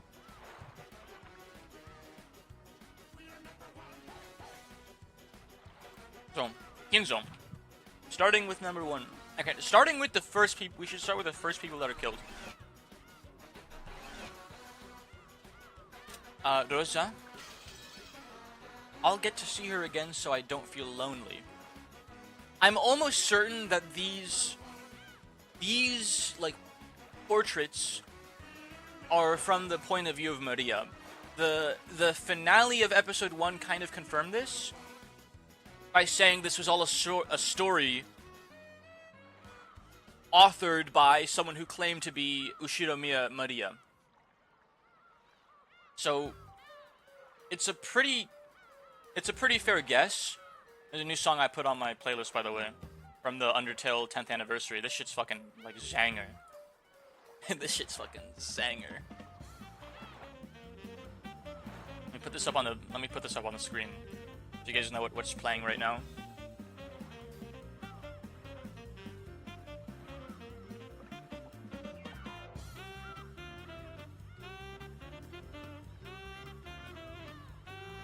Now, what was I saying?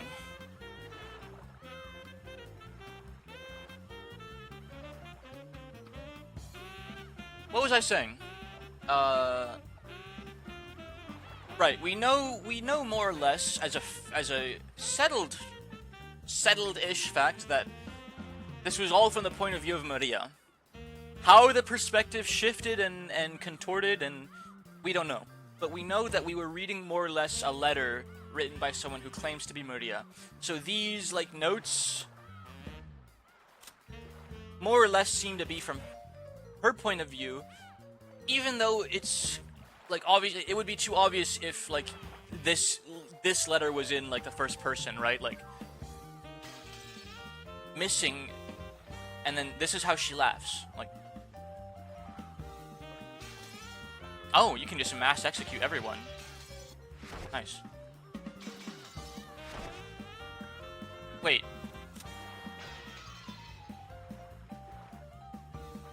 You can mass execute everyone if you're clicked on Maria.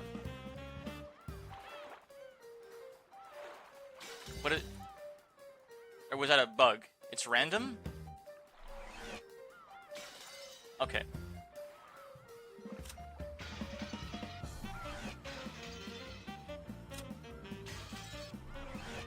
It's random. What's the trigger? Like, you just randomly have the ability to with each portrait you click on? I see. Sometimes it just happens. What could that possibly mean? So, alright, as I was saying, Rosa, Rudolph, Klaus, Shannon, Goda,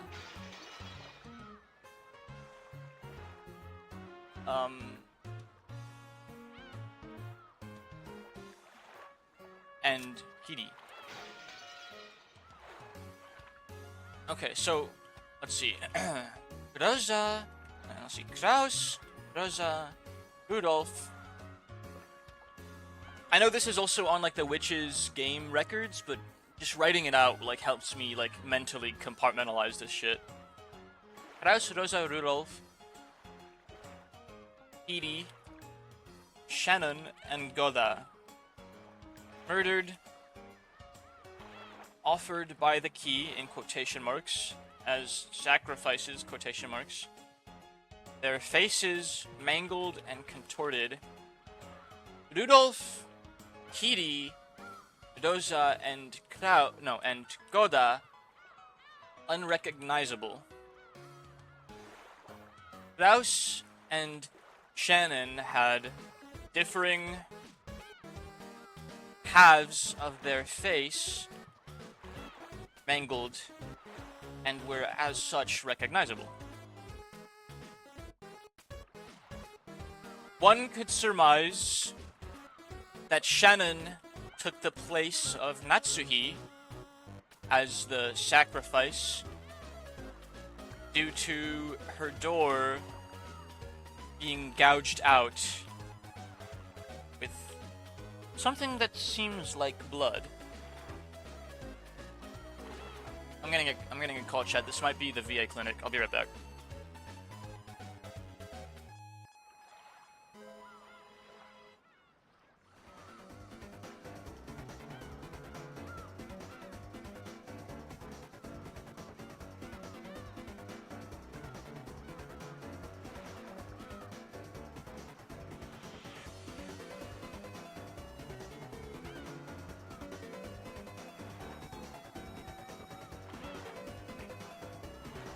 That was some robocall.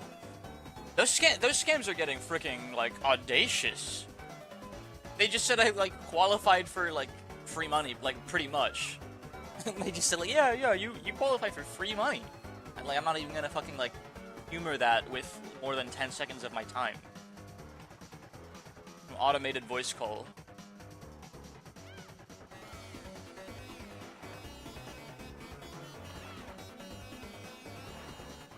Interesting. Well, anyways, as I was saying, one could surmise that Shannon took the place of Natsuhi as a sacrifice due to Natsuhi's door being gouged out with something that seems like blood. The manner of her face being mangled reflects that of Kraus's,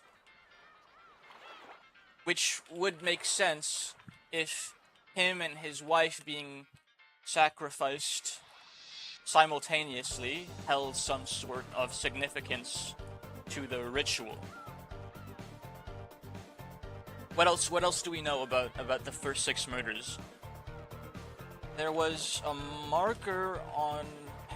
There was a cultish sigil on the shed door, marking their location, making it apparent where the corpses were left. The murderer did not want to keep it hidden or a mystery. What did the sigil say? Were there any like psalms on it? Like any Bible verses like on most of the magic runes? Nope. It was an iron cross The sigil maintained this form of a Western iron cross.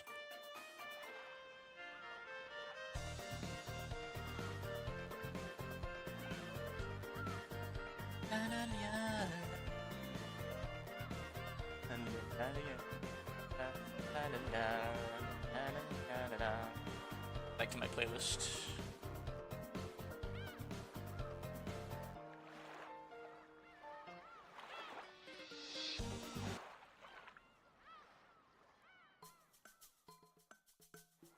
It's nice to know they're there, but you don't need to research their meaning or demons involved, etc.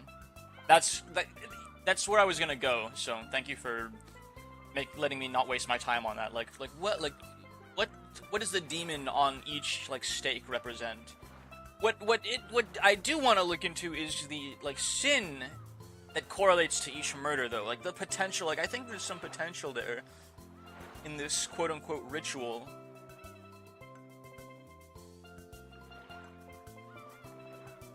Because the pure of heart who have not sinned cannot be murdered by the demon pigs. And those who are resistant to magic, which I take it to mean Battler, Maria. That's why they weren't chosen by the demon's roulette, so to speak. That's why she was left harmless, unharmed in the final 4 killings. She hadn't sinned, or she strikes me as far more as a sinless person, if anything. Yeah, that's what I was thinking. That's what I was kind of getting at. I mean, she's 9. Many religious circles will argue that you literally cannot bear sin until a certain age of accountability. The Orthodox Jews maintain such an idea of age of accountability. A lot of mainline Protestants maintain the concept of age of accountability.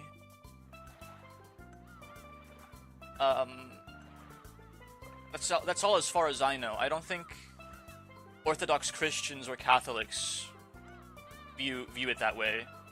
They view humans more as born sinful,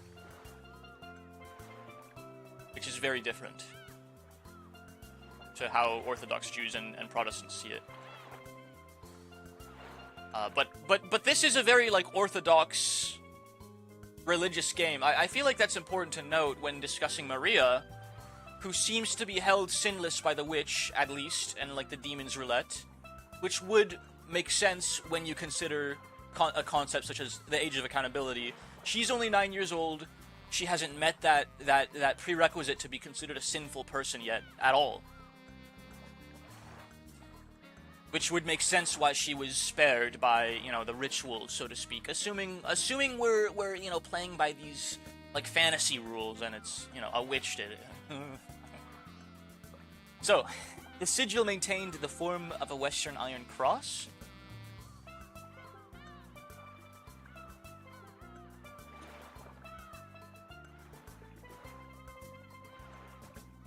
The key was left in the servants' quarters when the manor woke up for the day. Possible suspects. Rules or not, she went missing regardless. Yes. Possible suspects.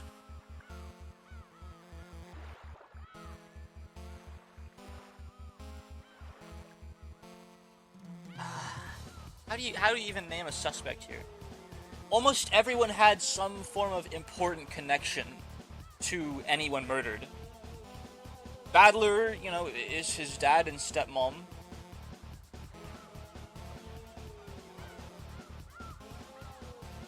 George Aniki, it's his fiance. It was his fiance murdered. His betrothed, so to speak.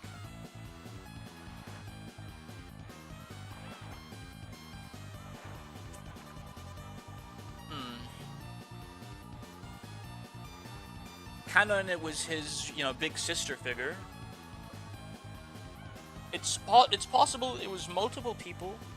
I'm thinking it could have been Genji. It could have been Nanjo. I'm looking at the character portraits right now. It could have been possibly Ava and Hideyoshi. Those are my two primary suspects for the first set of murders until they were murdered themselves. But just because they were killed, well, everyone's missing now.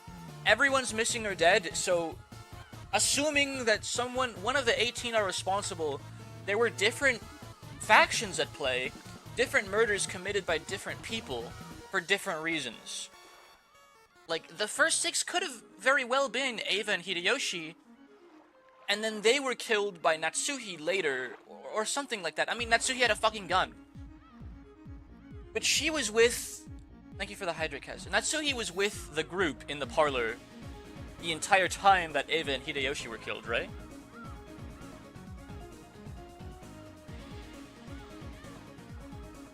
Right? Seems that way. I'm kind of getting ahead of myself here. So, possible suspects. Nanjo, Genji, Ava plus Hideyoshi. If she left the parlor, then surely someone that was with her would have mentioned that. There's one, I'm still getting ahead of myself, but there's one moment in time where she left the parlor, and it was with the servants when she was supposedly looking for the suspect. Ava plus Hideyoshi.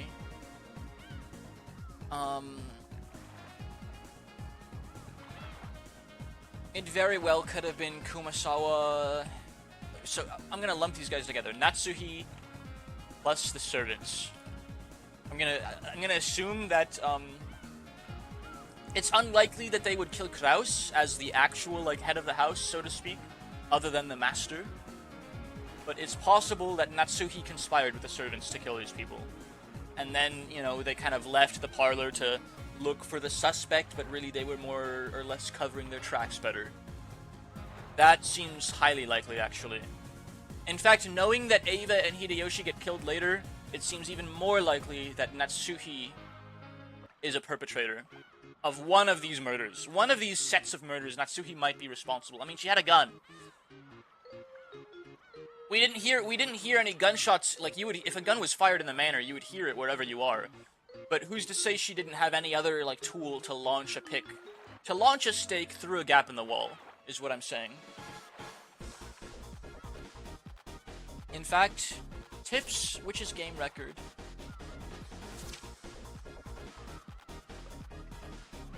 Died on the second Twilight.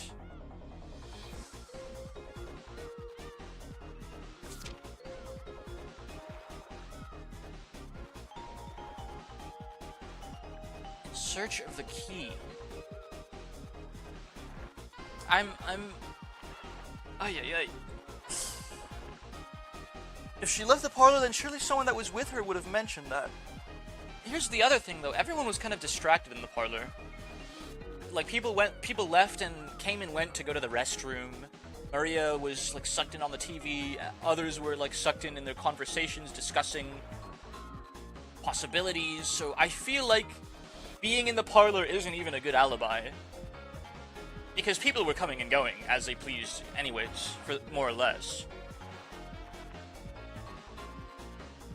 That was mentioned.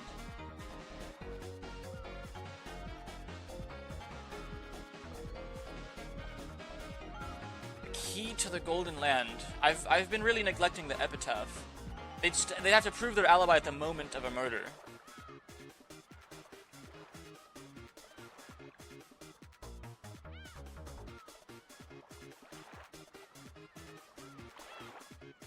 There sleeps the key to the Golden Land.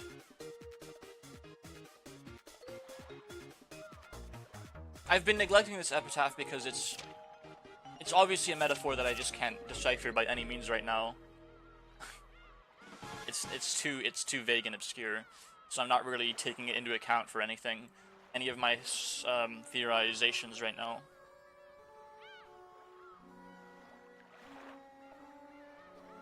The one who obtains the key must then travel to the Golden Land in accordance with these rules. So someone, according to the epitaph, they found the key and they began sacrificing people. And it had to have been a physical entity, at least. I'm not buying the whole Beatrice did it like a witch killed them, because Beatrice wasn't revived yet. She didn't have a physical form. You know, assuming she's fucking even real. Like, she didn't even have a physical form at this time.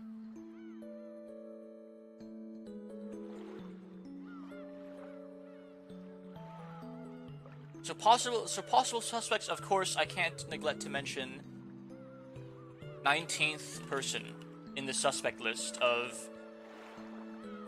the first 6 set of murders.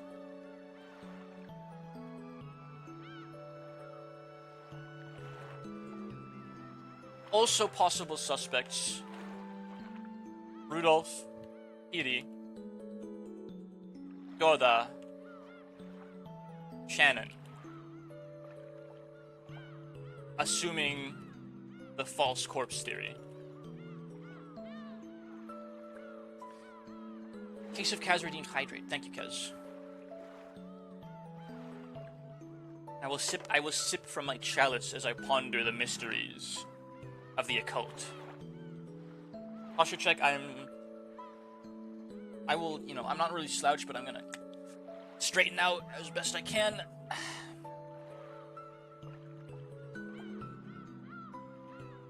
So, I really think I need more information to crack anything with this code here that apparently has a lot to do with the murders and with defeating Beatrice, quote-unquote, whatever the game meant by that, like, meta little tea party.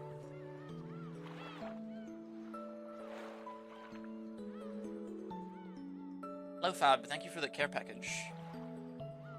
That is hydrate, posture check, and stretch all in one. I ran out of water, but I will drink some coffee. How you doing, man? We're theory crafting right now. We just finished the tea party for those that are not human. And now I'm theory crafting potential murder suspects for the Rokkenjima massacre.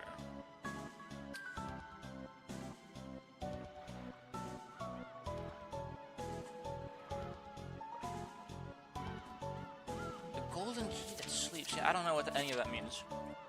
So, I'd really have to go back to, like, learn more about the first 6 murders. You know, any details that I missed, because it's been such a long time, but I'm not going to do that for the sake of time purposes presently. Now, Ava and Hideyoshi's murder.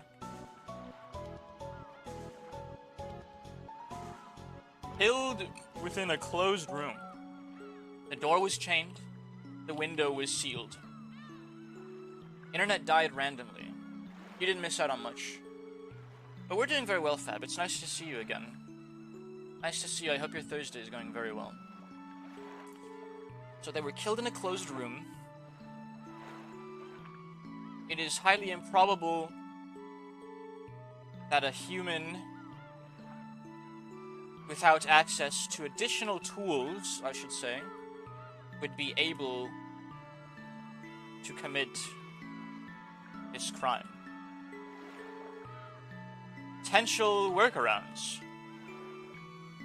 The projectile was launched through the gap in the chain by some device.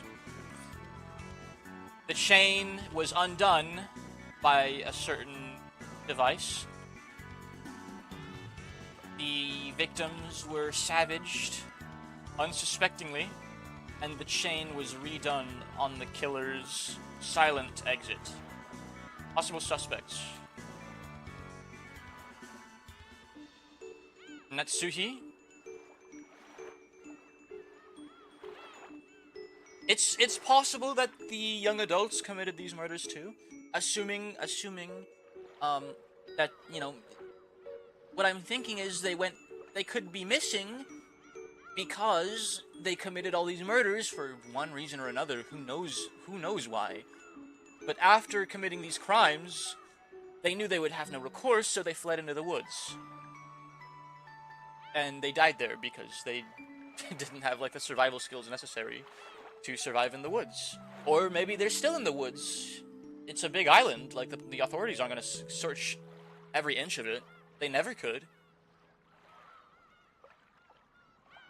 Or they fled from the 19th person in the manor when they realized all the adults were dead. All the full-fledged adults, I should say, are dead because they're young adults already. And they perish in the woods, hiding from the murderer. Or they were found by the murderer in the woods, and their jawbones were discovered. A jawbone was discovered. So possible suspects: Natsuhi, plus servants. Maybe they foresaw Eva and Hideyoshi. Okay. Perhaps they foresaw Eva plus Hideyoshi's retreat to a secluded room and planted, maybe they prematurely planted some device that would aid their crime before the room became truly closed. It is also possible that Nanjo...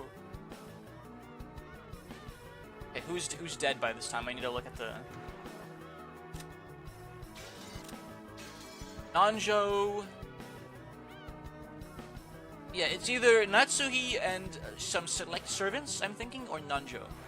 Or even Kinzo at this time. We don't know if he's dead yet.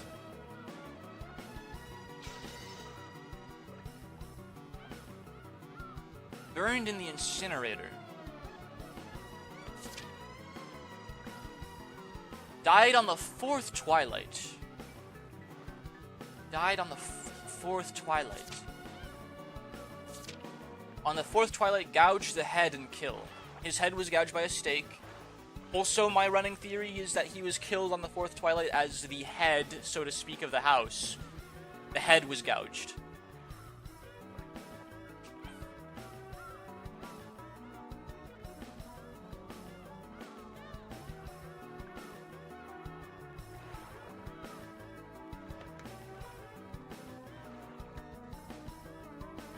So if he died, why do you put Shannon under the false corpse theory if half her face is missing?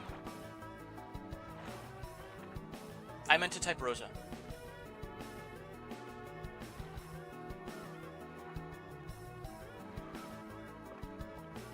I'll fix it after I post this. Nanjo, or even Kinzo-sama, did any of these potential tricks. Kinzo was purportedly killed on the fourth twilight. Kinzo, okay, if Kinzo was killed on the fourth twilight, the third twilight, which follows the third and second twilight, implying that he died after Eva and Hideyoshi's murder, and after that letter was written, despite it not being read for some amount of time. So Kinzo very well could be responsible for the first 6 and the next 2 murders, because according to the game rules, according to the tips section, he died after Eva and Hideyoshi and after the letter was written, saying praise my name. Assuming the twilights, as they have for every other quote-unquote twilight in the quote-unquote ritual, are in chronological order. Assuming they're all in chronological order, he was not dead at the time of Eva and Hideyoshi's murder. He was stuffed in the incinerator sometime after that, and that's when the smell started to, if it even was him that was stuffed in the incinerator. So that's kind of, thank you for the look, Fab. Thank you for poking your head in, and I really appreciate you spending your time here and supporting the stream. May the mold in your room flourish. So what's next? Fourth twilight. Who died next? This was when we all shuffled into Kinzo's study. And eventually... No. Next was Kanon's death. He was the 5th twilight. His chest was gouged. Kanon. So this is where things get really open-ended. Kanon's murder. He died when everyone was in the same spot, save for Kumasawa Ba-chan. He discovered Kinzo's smoldering corpse and was promptly murdered. Possible suspects. Everyone was in the same location. That was already mentioned. Kumasawa, 19th person. That's the only two people that could have possibly killed Kanon. Because everyone was together at the door still, I want to say, at Avon Hideyoshi's room. Additionally, a trap could have been set. A device rigged to launch the ice pick from the darkness once perhaps a pressure plate or maybe triggered upon the opening of the furnace. Some sort of investigation could have triggered such a trap and killed Kanon with no other entity in the room. Who had time, Chad, who had time to set such a device? Well, none other than Natsuhi and the servants that quote-unquote searched for the culprit at the start of the day.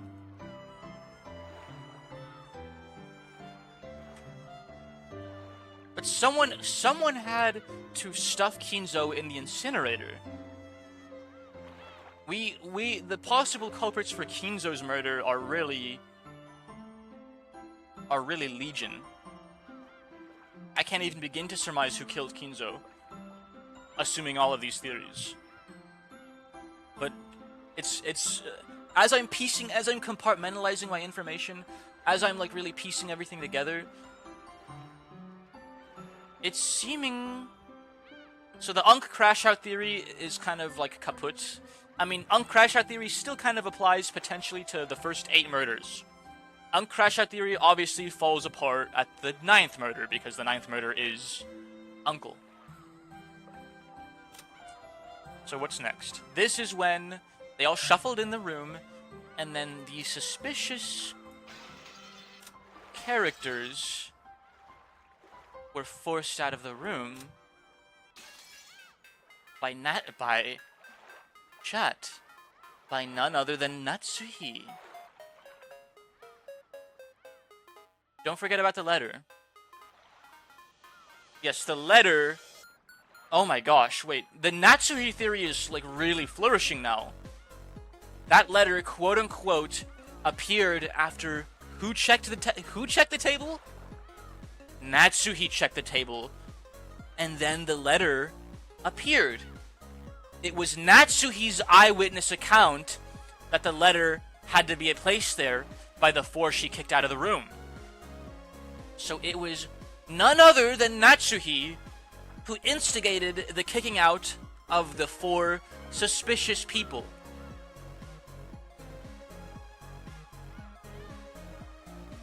Why did Natsuhi kill herself at the end?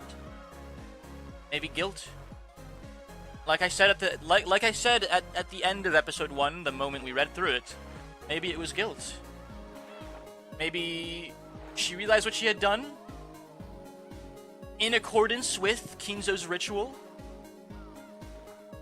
But then how did they go missing?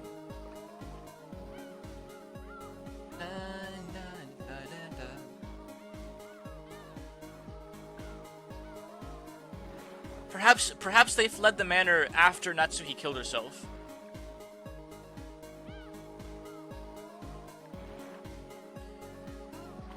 I'm thinking Natsuhi's a strong suspect for almost every single murder that occurred on the mansion. The final 3 murders.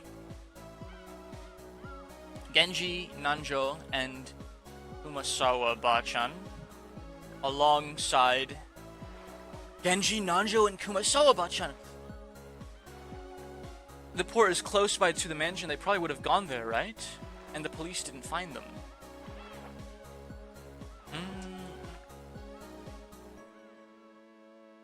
Alongside Maria, were kicked out of the room at Natsuhi's behest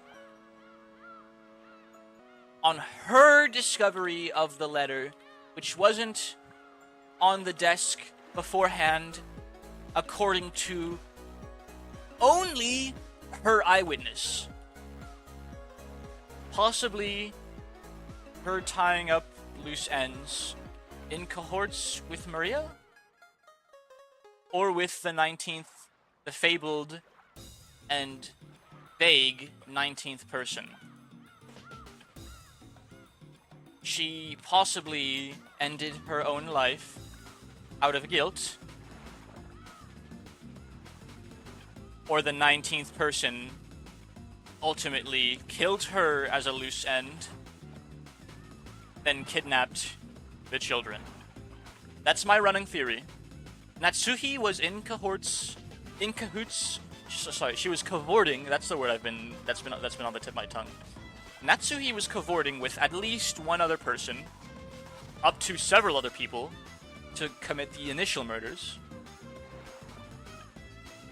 Then she killed the people she was working with to tie up those loose ends. Then either she killed herself or she was murdered by the final person, maybe one of the young adults. Maybe even fucking Maria somehow got a hold of her gun and shot her in the head. Maybe the 19th person killed her. Who knows? That's my running theory, though. Natsuhi seems to hold the most guilt and the most motive for almost every murder. When did Kraus die, chat? After he showed Natsuhi proof of the hidden gold's existence. After and only after he showed her proof of the hidden gold's existence. What did Natsuhi insist upon the entire stay on our island? The gold didn't exist. I think that Natsuhi was the one trying to solve the riddle more than anyone, and in doing so, she was responsible for most of the murders as a part of the ritual. But perhaps she just wasn't wise enough to be blessed by the witch at the very end, so to speak. The witch being a real witch or a 19th person. Perhaps Kinzo's mistress, hidden away on the island.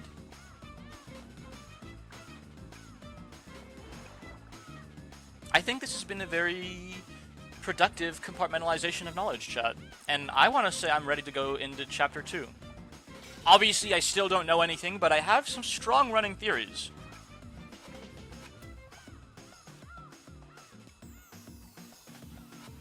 That can only evolve the more I learn.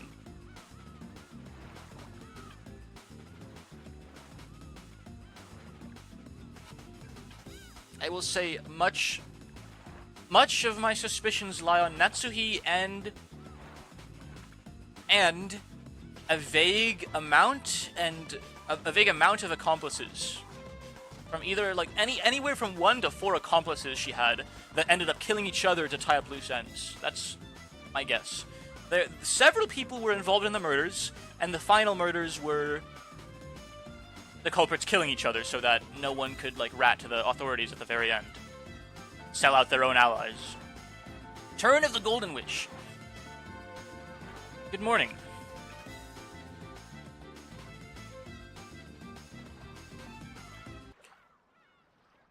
Let's trash that for now. The Golden Witch eagerly awaits your arrival. Please do grant her that wish. Were you able to get a good rest and perfect your strategy? The witch expects a lot from you and is more than ready to launch an assault right from the start. I also look forward to seeing your strategy. I'm assuming this is Lady Berncastle. The difficulty level is extreme. The witch intends to make you surrender all at once. The difficulty level was supposedly standard for episode 1. What were we supposed to find out? If that was standard difficulty level, and we learned pretty much nothing. Nothing of substance was learned. Like...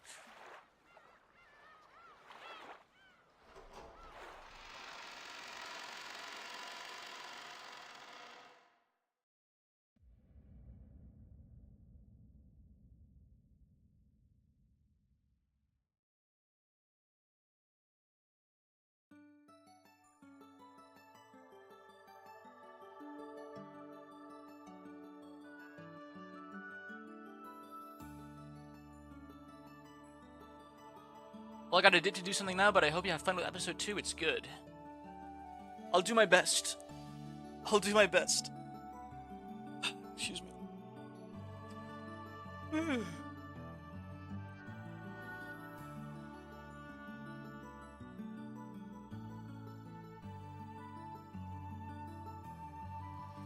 George-sama, please look. I don't know who's speaking. They're so cute. Look, look. Okay, so maybe episode 2 is a flash backwards. Shannon found a pair of hammerhead sharks swimming playfully in the tank. It looked as excited as a grade schooler seeing an aquarium for the first time. Yeah, they really are cute. Almost makes me want to eat them. I'd feel so sorry for them. Did you know? I hear the Japanese are the only people in the world who go to aquariums and say how delicious everything looks. Is that so? I'm sure even Americans and Italians would want to eat these. Those clothes look good on you. Really? Shannon clutched at her chest with both hands in embarrassment. She apparently felt like she was being made fun of for wearing these clothes she wasn't used to. Though George's face didn't show it, he'd actually said something so completely unexpected that it surprised even him. And he was as embarrassed as Shannon on the inside. However, when he saw how embarrassed Shannon was, he started to imagine he was teasing a girl he liked. And instead of embarrassment, a ticklish amusement welled up in him. No, he wasn't just imagining it. He really was teasing the girl he liked. Before now, he wouldn't have expected to hear a line like that anywhere these days, not even in a manga or something. In fact, he'd seen another couple acting like this. His first instinct would be to start throwing rocks at them. But even if someone were to start throwing rocks at us now, I'm sure they'd be no different from confetti celebrating our relationship. Now I can't even remember those lonely days when I felt jealous of couples who were completely oblivious to their surroundings. To use an old-fashioned phrase, these really are the rose-colored days I'm living in. I'm so entranced that I barely notice that massive tank in the world's largest aquarium anymore. Instead, all I see are the expressions flitting across Shannon's face as she plays with the fish. Sakana. It's amazing, isn't it? It's my first time seeing a tank large enough for a whale to swim in. I heard this tank is the biggest selling point here. And that it's the biggest in the whole world. Is that so? That's amazing. It's really wonderful. It doesn't even look like a tank at all, and more like they sliced off a part of the sea with a knife and brought it here. You're right. This really is a little sea. Despite its size, I hadn't thought of a tank as anything more than a tank. That's why I found her metaphor so interesting. No matter how far humans broaden their experiences, they always end up viewing the world through the lens of their own values. Maybe that's why it's so interesting to interact with people who have different worldviews.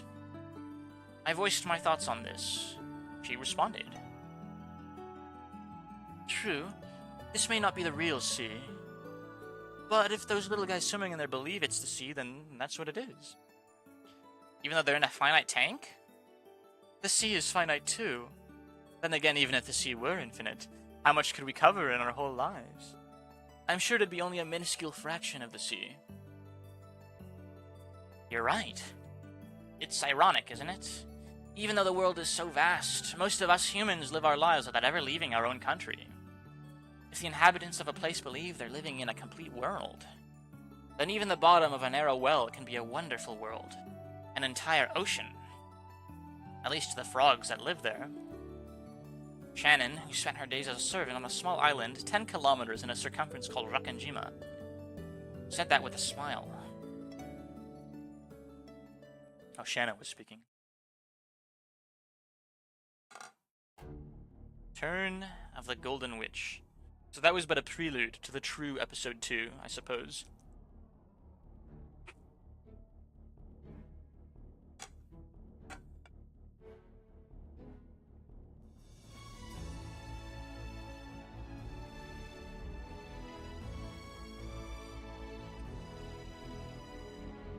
I guess I'm trying to eat some bread.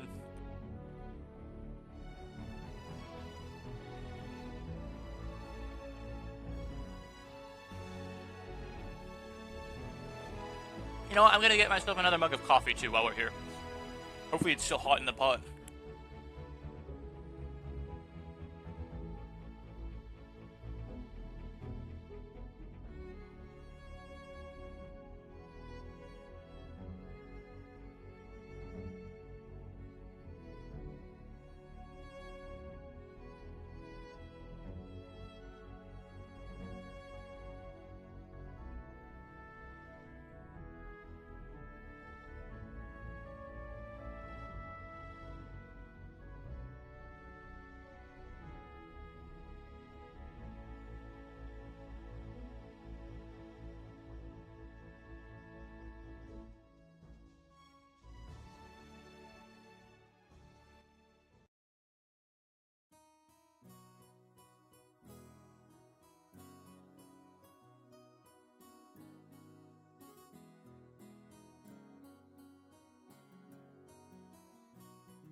The pot was not hot. Thank you for the hydrate, Kaz.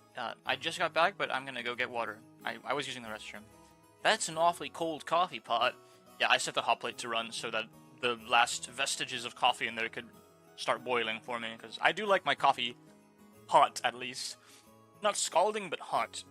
And then, like, the coldness of the milk from the fridge will balance it out to make it, like, drinkable immediately. I'll be right back.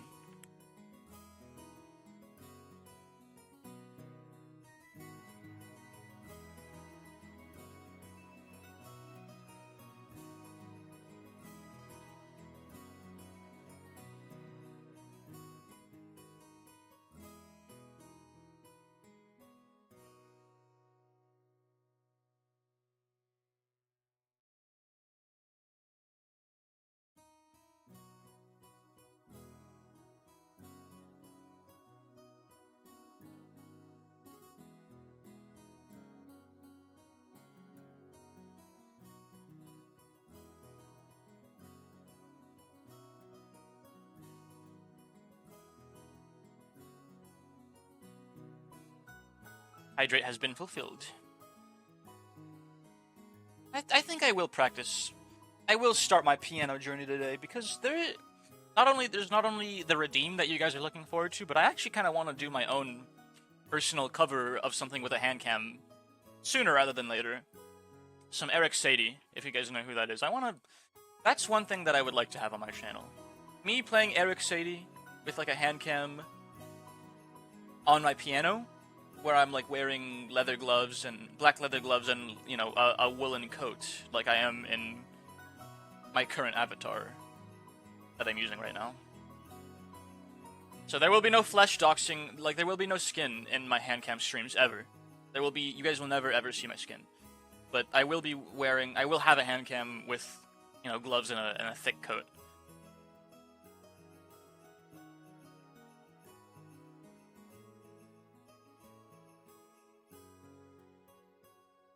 Anyways. Such quaint, gentle music. We haven't heard this in so long. After we finished walking through the whole aquarium, we had a small late-afternoon lunch at a restaurant with a nice view. The word buffet has the power to make any boy's heart leap. Tell me about it. I was like that myself once. But with Shannon beside me, this buffet felt different. I couldn't shamefully pile on only the things I liked. I was... how should I put it? Worried about my appearance and chose a menu suited for a snob. Toast, salad, and coffee. If I'd been by myself, I would have made a pile of oily stuff like yakisoba, mashed potatoes, gratin, and so on. Shannon, is that going to be enough for you? If it is, then I guess we men are animals with really bad fuel efficiency. That's not what I... On Shannon's tray, there was only tea and salad. Maybe the mere fact that I thought she was a whole plate short proved I was thinking with a man's stomach. Actually, dude, George is freaking, like, wholesome 100, like... If Battler's a misogynist, George is, like, the anti-misogynist. Like, he's actually based. Actually, I should be asking you the same thing.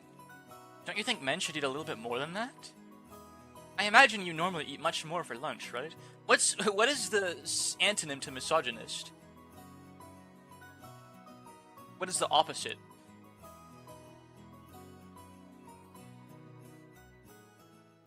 George is... misandrist. No. Misandrist is the hatred of men. Misandrist is I'm fucking struggling with this word. Analogous.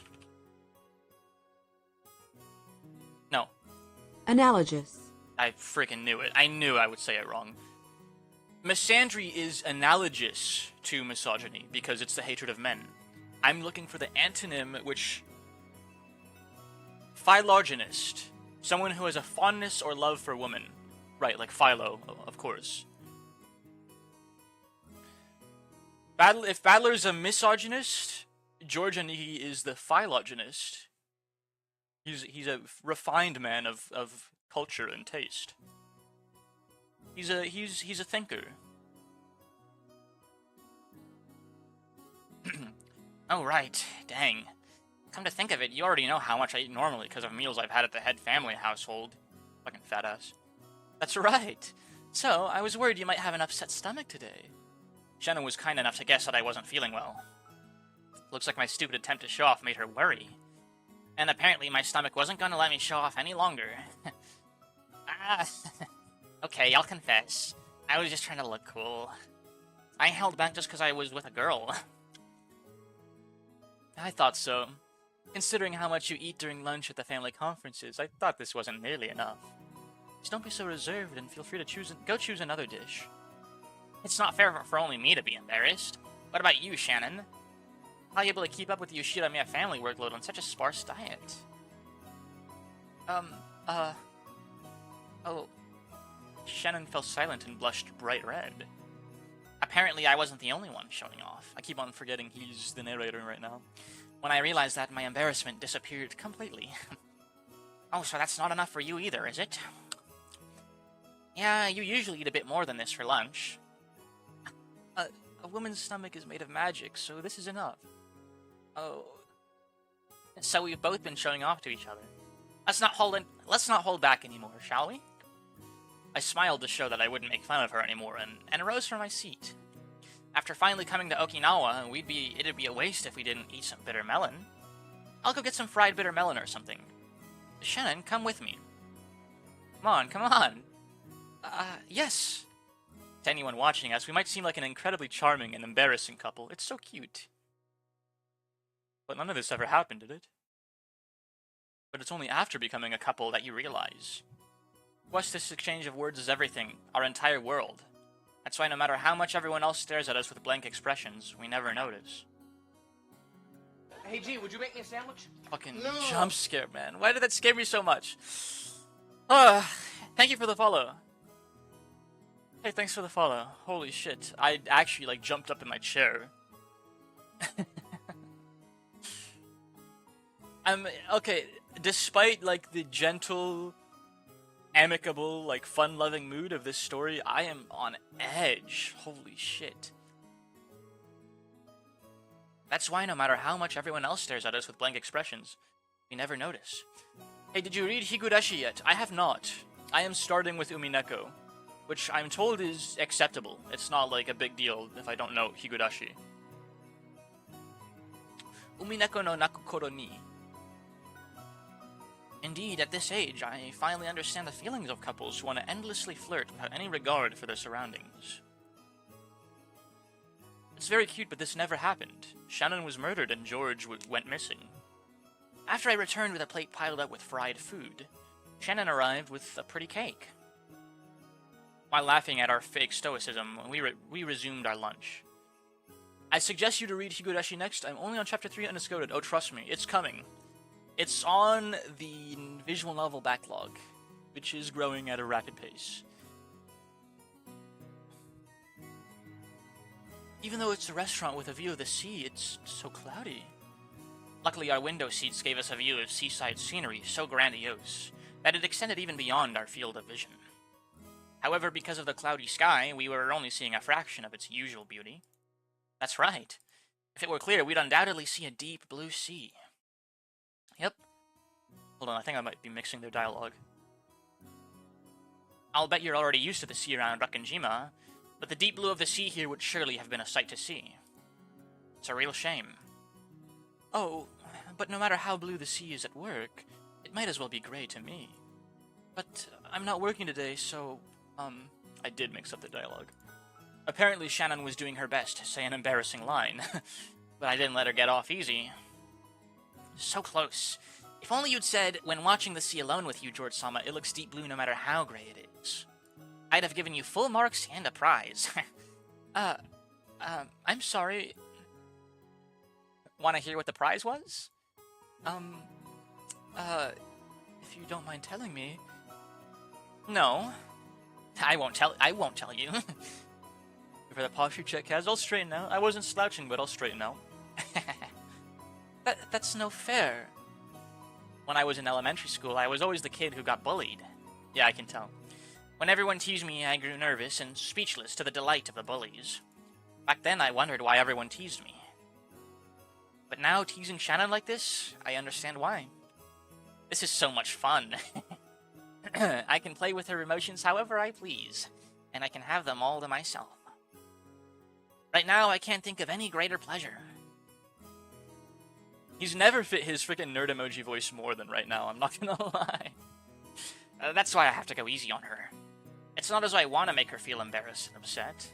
So I decided to be nice and change the subject. Best not to be too obstinate. I come back and I immediately see the list grow. Oh no. No, Higurashi was always on the list. Just a mentally compartmentalized list. I guess I have thrown visual novels on the official list in the past, haven't I? So maybe it would be fair to throw Higurashi on the real list too, actually, now that you mention it.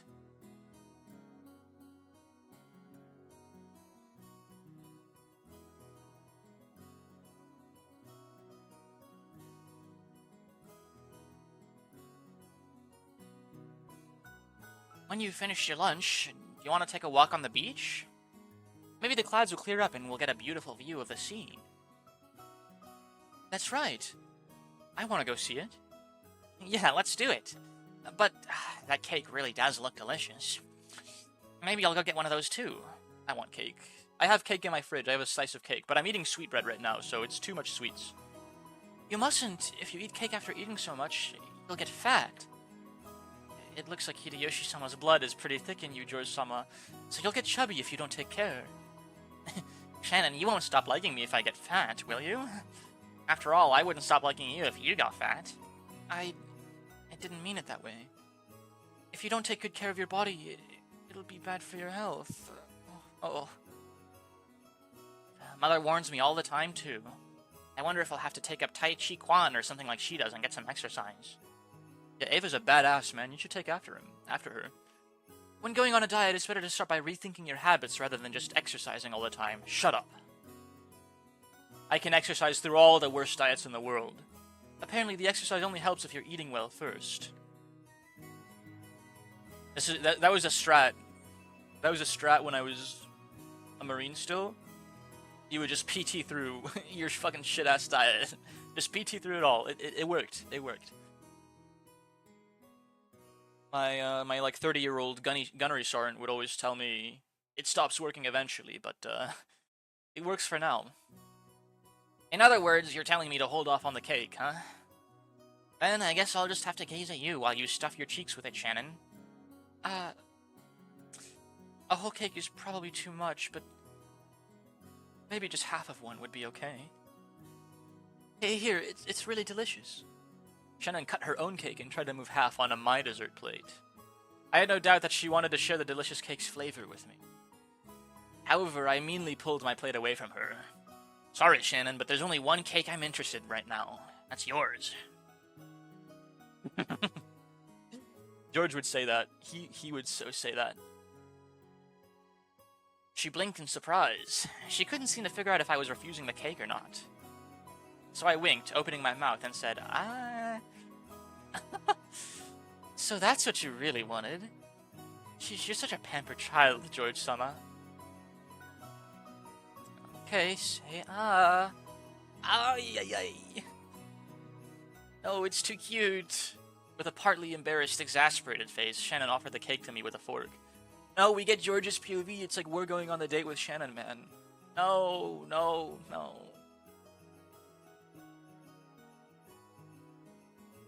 My sad, cold, shriveled heart. I don't like this. I hate seeing happy couples.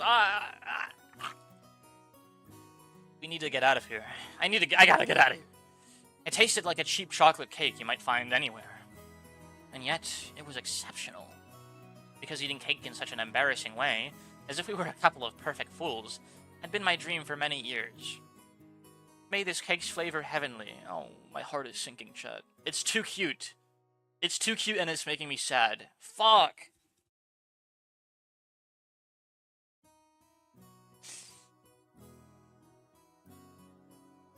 Gotta take some deep breaths here, hold on.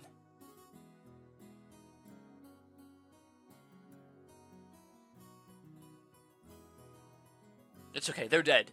They're both dead, it doesn't matter. It's all fake. This never happened. If the Earth is destined to end, I wouldn't have any regrets if it happened right now. It was such a moment of bliss.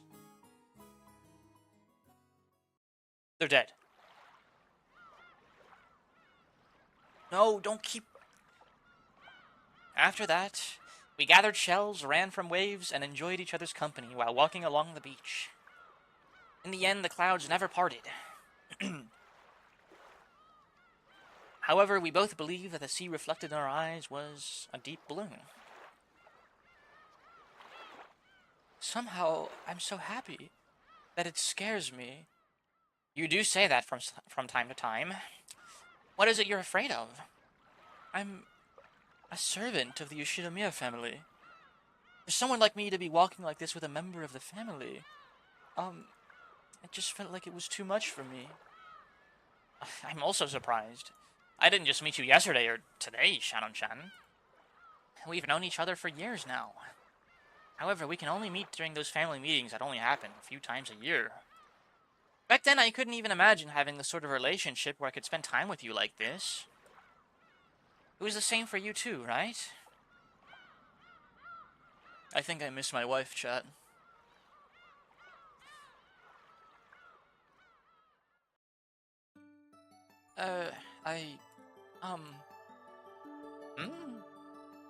I did imagine it. No, I mean, maybe I should call it a kind of daydream? I did think about what it'd be like being in a relationship with you, a boy who was always so gentlemanly and considerate, though it was only ever a fantastical daydream. Then we must have your believing heart to thank for our relationship. Magic dwells in the power of love. So I'm sure that magic brought us together. You're right. I really do think it was magic. But, you know, that's not actually true.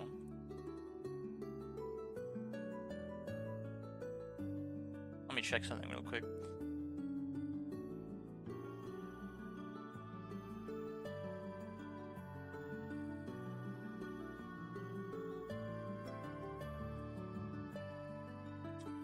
No new post to my English class yet. Shit, what if they're like doing something important today? I might have made a mistake.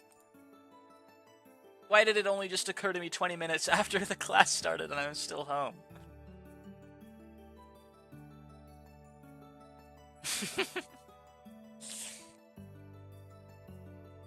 They are not doing something important. Yeah, odds are, if it's anything... Okay, new items in English Composition 1.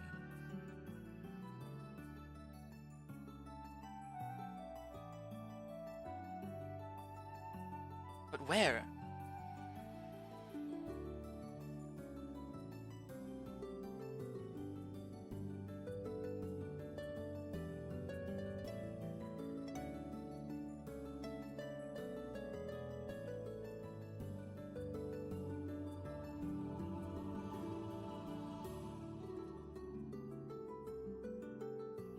I understand your thought process, but you're just psyching yourself out. Yeah, we don't even have like quizzes in that class, so odds are they are just having a free work day on the assignment that's due on Sunday, like our professor has done for every other assignment when we don't get anything new and have something due soon. But I can't make it a habit of skipping class. I'm doing it because like I'm physically tired from riding my bike out to the campus every day, and I'm like mentally tired of just losing so many hours of my day to a 90-minute class where we do nothing I couldn't have just done at home anyways. And I'd rather hang out with you guys, like I'm having a lot of fun. So we'll see. I'll go there on Tuesday. I won't be skipping English on Tuesday. And I won't be skipping any of my other classes, so I'm not gonna make it a habit to skip class, because I did when I was in high school, and I was a freaking turd in high school. I'm not gonna freaking skip classes for no reason all the time. In fact, this is probably gonna be the only day I skip on purpose for the semester. Ideally. I really, really don't want to make it a habit. I want to fucking top my grades in every class. I want to top the class. Honor student, #1, Dean's List. And to that end, I need to attend the lectures. Like, if there's a lecture, I need to be there. The thing in English is we just don't often have lectures of the sort. Like, they're just working on... It's highly likely that they're working on the assignment that's due on Sunday that I'm already halfway done with anyways. I was looking forward to her, like, posting something on the online, like, course. On the website that our course is, like, being hosted on, so I could, like, see what they're doing, but she hasn't... Whatever. We'll keep going. But you know, that's not actually true. As you kept looking more and more beautiful every year, you became a larger and larger presence in my mind, too. If the same thing happened to you, then the fact that we're here today is simply an inevitable consequence, rather than something caused by magic or a miracle. Yeah, how romantic, dude. No, a miracle did happen, George-sama. She stopped walking down the beach, gazing out beyond the sea.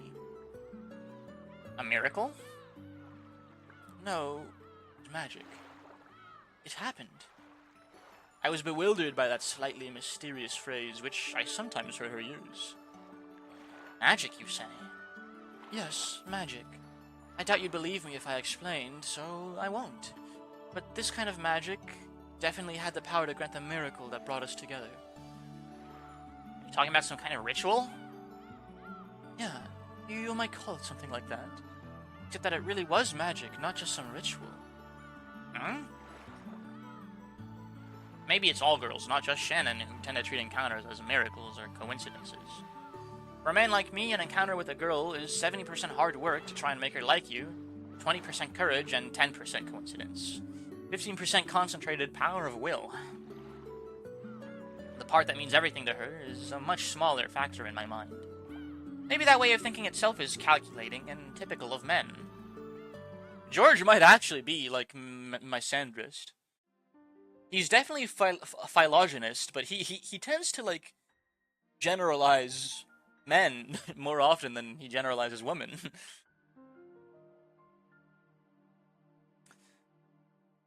But if I said that out loud, it might dissolve all kinds of magic. To my mind, there were lots of coincidences, compromises, and expended effort on both sides before we gained the relationship we have today. At the culmination of all that, we get to spend this joyful time together. And if she wants to call that magic, I've got no objections to her choice of words, so I'll stand up for that magic. You're right. If the same fate were repeated 100 times, maybe you and I could only get into a relationship like this only one of those times. In the other instances, even though we'd be aware of each other, maybe we would have only maintained a reserved relationship after all this time. From the perspective of those other me's and you's, you and I are undoubtedly in a miraculous relationship right now. Gosh, his voice is getting kind of tiring to voice for. That's not what I meant. It really was magic. No matter how often you tell men something like this, they'll never believe it. Canon-kun didn't believe me at all either. I believe you. I'd hate for the magic to fade away because I didn't believe in it. George-sama... In a small voice, I apologize for saying something that trivialized her magic. Shannon seemed to be glad to hear me say that. Ostercheck. Okay, well, you got me. I'm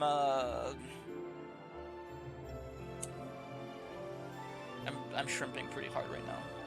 It's just so comfortable. My back hurts. Shut up. I'm just gonna stand up for a while because that's... Wow, we've almost hit triple digits on the slouch counter. That's kind of insane.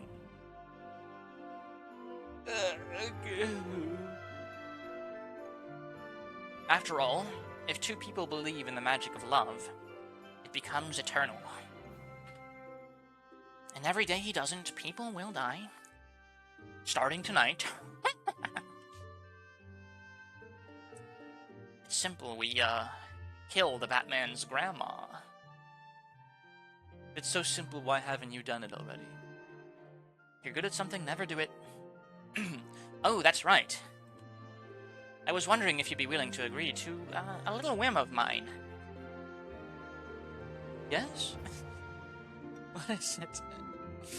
What do you guys think of my headcanonization of George, like, smacking his lips at random intervals while he talks?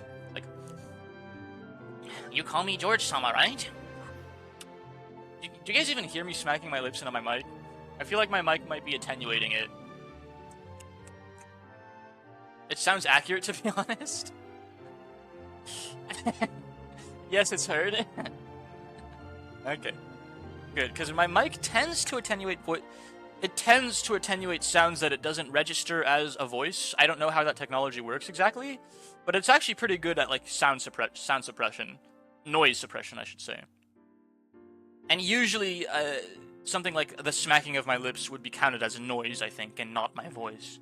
But, maybe, like, when I speak like George-sama and I smack my lips right after talking, it'll, you know, the noise gate will be off and down, and it'll hear my lip smacks, like... You call me George-sama, right? It's not that I dislike it, but would you consider not calling me that anymore? Of course, you have to keep up your appearance with the Yoshiramiya family, so I wouldn't force you to do so during your everyday routine on Rakenjima. But when we're alone, I'd rather you didn't call me that. Yeah, let's make that a rule. A rule? What would happen if I violated that rule? Maybe we should have some kind of punishment game if you break the rule. Yes, what should it be? Wanna hear? No, I don't want to hear. I'll have to think about what it should be. Okay. George-san. Yeah. I love the way that sounds. I'm so happy, Shannon. I also have another name. It's Sayo. I see. The rule's gotta be fair, after all. I'll follow it too, and from now on, I'll call you Sayo. Okay, Sayo? He's like testing it out. It like almost feels weird on his lips. Like, okay, Sayo? Yes. I held her shoulder and drew her close. When I forcefully pulled her delicate body towards me, she dove into my chest like a doll. As I held... Dude, sorry Chad, but like the frickin' nerd gets the girl. I hate to say it.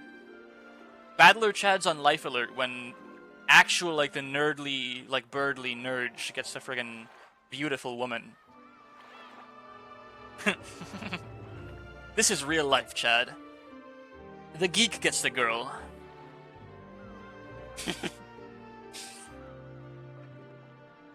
As I held her head in my arms, we both looked at the horizon. What a deep blue sea. I'm so happy we got to look at this sea, just the two of us. What a deep blue sea. I'm so happy we got to look at this sea, just the two of us. Me too. I'm so glad to have a chance to look at this deep blue sea with you. As we gazed at the gray sea and a light rain began to sprinkle down, we kept listening to each other's heartbeats. Ah! Beatrice-sama, frickin' kill them. They make me sick. Get this frickin' happy couple out of my sight. Kill them with evil magic, please.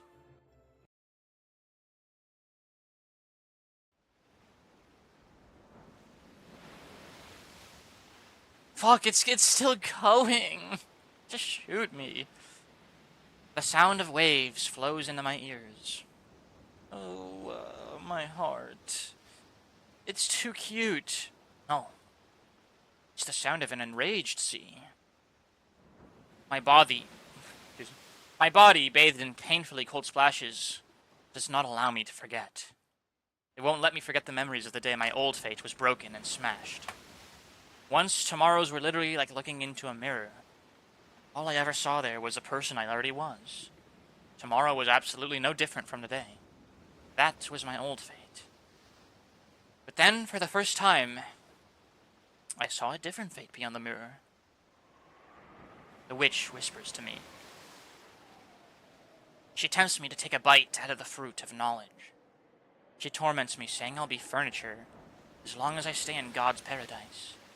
So I decided to choose the path of knowing love and try to become a person. Those days were like sweet honey. But at the time, I didn't realize that they'd be the start of a new kind of suffering. I've arrived at a small island on a motorboat I've only just learned how to use. No, this can hardly be called a small island. It's little more than a rock jutting out of the water. Yeah, this isn't George. On this rock is a torii and a small shrine. Chat. It was probably built to worship the guardian deity of Rokkenjima. Even though I don't know exactly what it signifies, I know it has to be something holy. Even in a place... It's the 19th person! Even in a place like this, I gotta take just one more look around to see if there's anyone who might get mad at me for coming. I see nothing but the stormy ocean, Niijima looming in the distance, and the waves breaking against Rokkenjima's steep cliffside.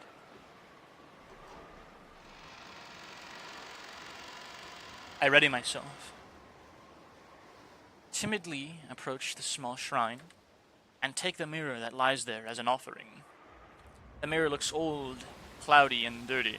Thank you for the hydrate, cuz. That would probably make any normal mirror seem horribly cheap.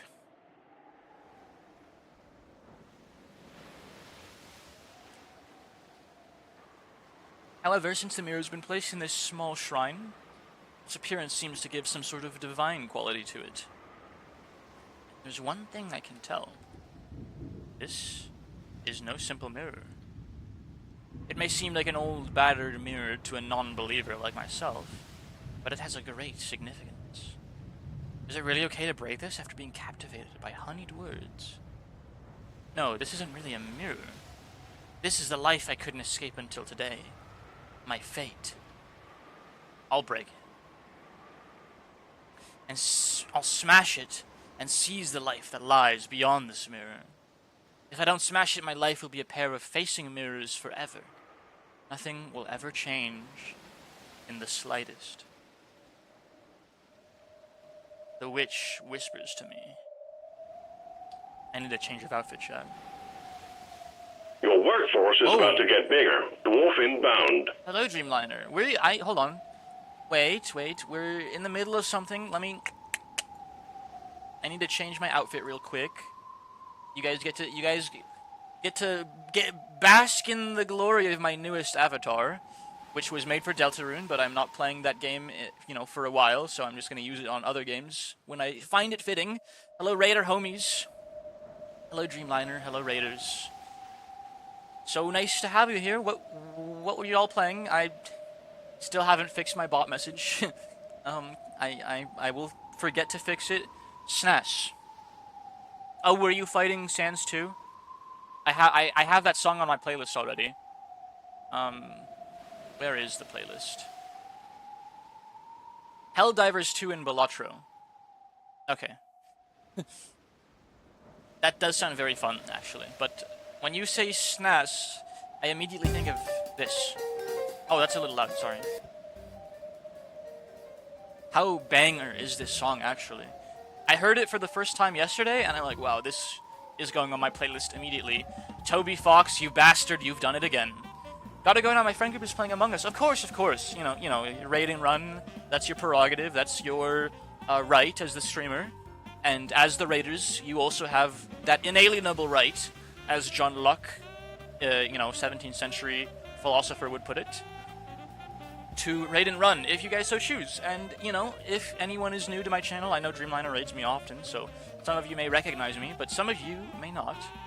There's some people we know, some people we don't know. My name is Morel Schrimmer. I'm a reclusive fellow who loves nature. I love narrative-driven games, I love visual novels, and I really, really, really love Number Go Up, as you may recognize it since Dreamliner was playing it earlier. I love roguelites, Balatro specifically, and, Slay the Spire. We've been playing Nuclear Throne on stream a little bit too. We regularly stream Umineko, Limbus Company,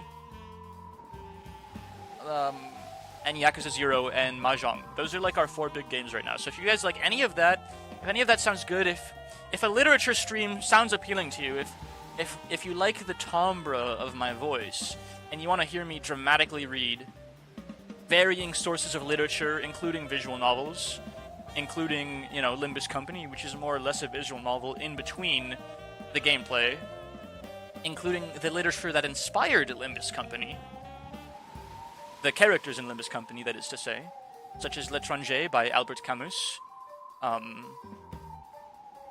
The Hell Screen by a Japanese author whose name escapes me, The Hell Screen, by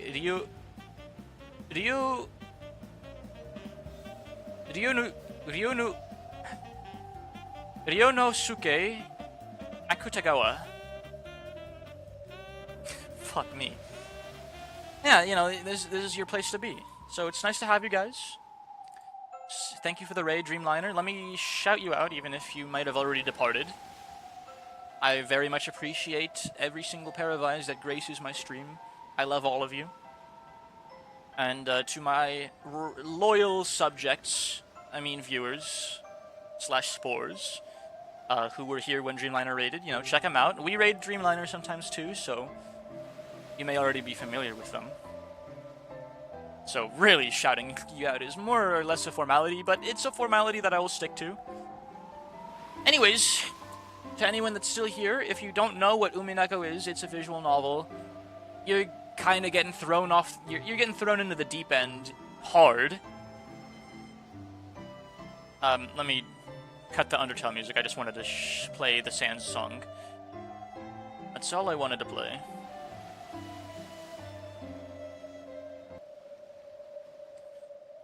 We're investigating a mystery, a set of murders in a very meta visual novel, and it's getting very paranormal, so to speak. But, there's a lot of unreliable narrator work at play. We don't really know what's going on, and ads are playing, so, and my mouth is, my voice is starting to get really tired from the non-stop yapping and voice acting. So I'm gonna take a quick 2-minute break, actually. I'll be back in a few moments, chat. and then we will continue with Umineko, and then we'll find someone to raid ourselves. Probably at the top of this next hour, because this reading has drained me. And what did the Greybeard say?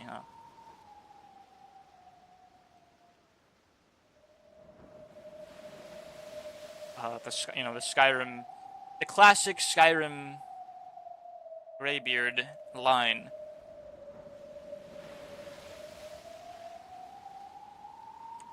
This reading has made me weary. I must rest now. The reading has made me weary. There we go. Sorry for butchering it. I had to freaking look it up to get it right.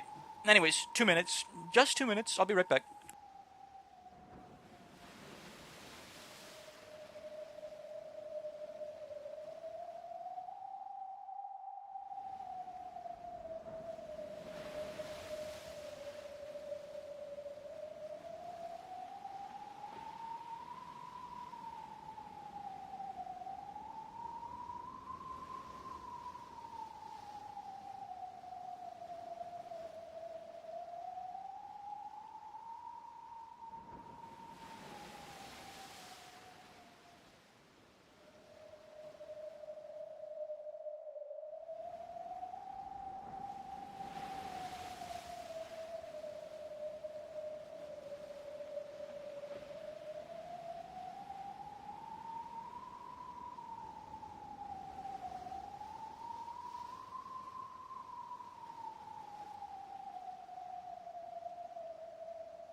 I see the 120 seconds have passed.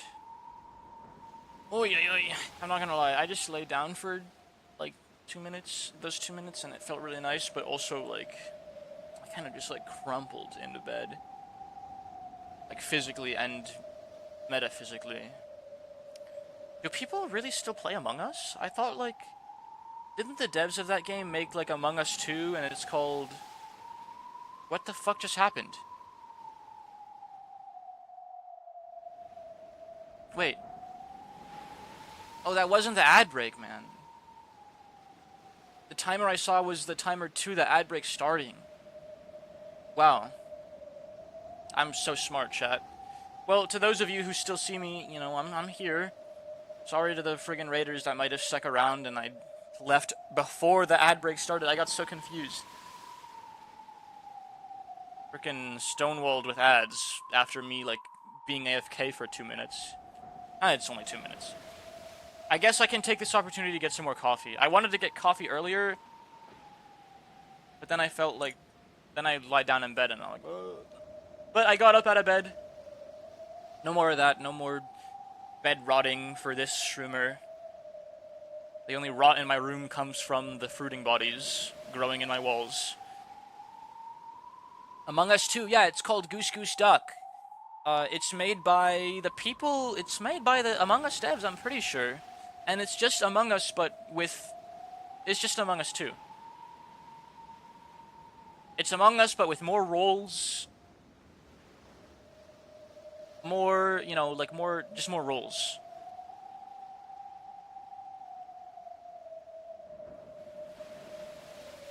It's not made by the same people that made Among Us, is it? I just assumed it was because it looks exactly the same. And it plays exactly the same.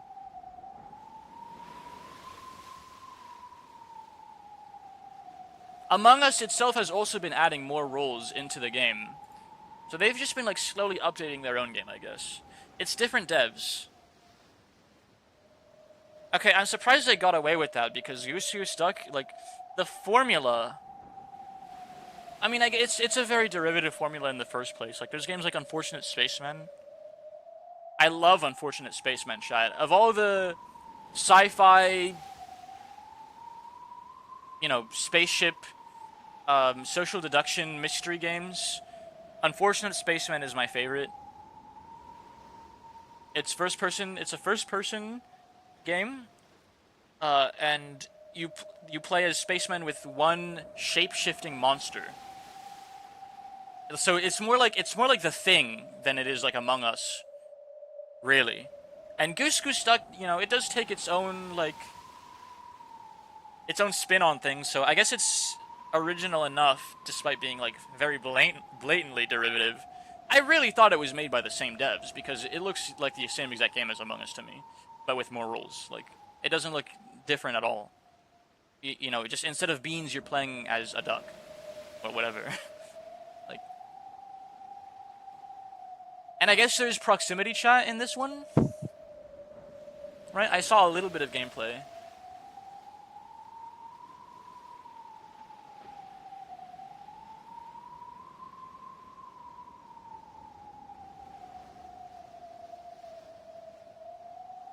Yeah, like it's while the social deduction like space game genre is pretty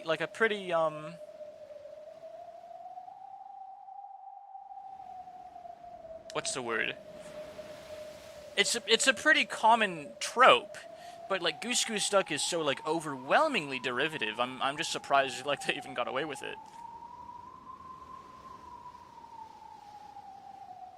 I don't think the same could be said for Unfortunate Spacemen. Like, Unfortunate Spacemen is really, despite really being more thematically similar to Among Us, it's very obviously, like, distinct compared to those two games. But maybe that's literally just, like, the perspective shift that makes it seem that way. I don't know. That's my little tirade on social deduction games, which I don't really like in general. I don't like playing Among Us. It doesn't interest me that much, like... I've never had much interest in social deduction games, but Unfortunate Spacemen was pretty fun. Excuse me. I suppose we can continue. I think this is going to be the last hour of the stream.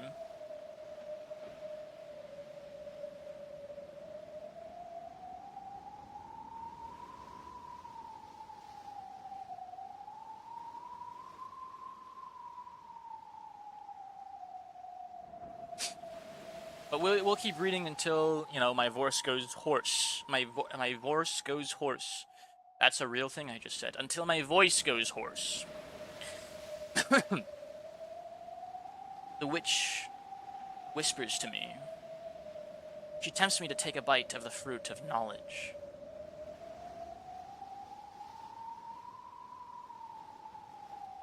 Or maybe I've already tasted of that fruit. After all, I've already experienced those maddening emotions. Just as Adam and Eve felt compelled to pluck their fig leaves, I can no longer go on without breaking this mirror. I've struggled with conflicting emotions for many days before this moment. Inside my heart, the virtuous part of me kept on fighting, part that sides with the witch. And now, here I am. Deltarune reference.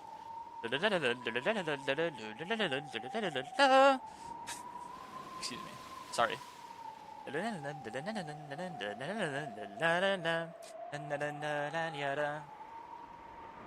The phrase "here we are" just like triggers that whole song to play in my head for the next 3 minutes.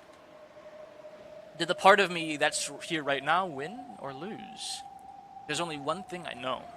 To obtain something, you must be ready to lose something. Cowards who don't risk anything, who never try to change anything, will never be given the key that opens the path to a new future. That key is already in my...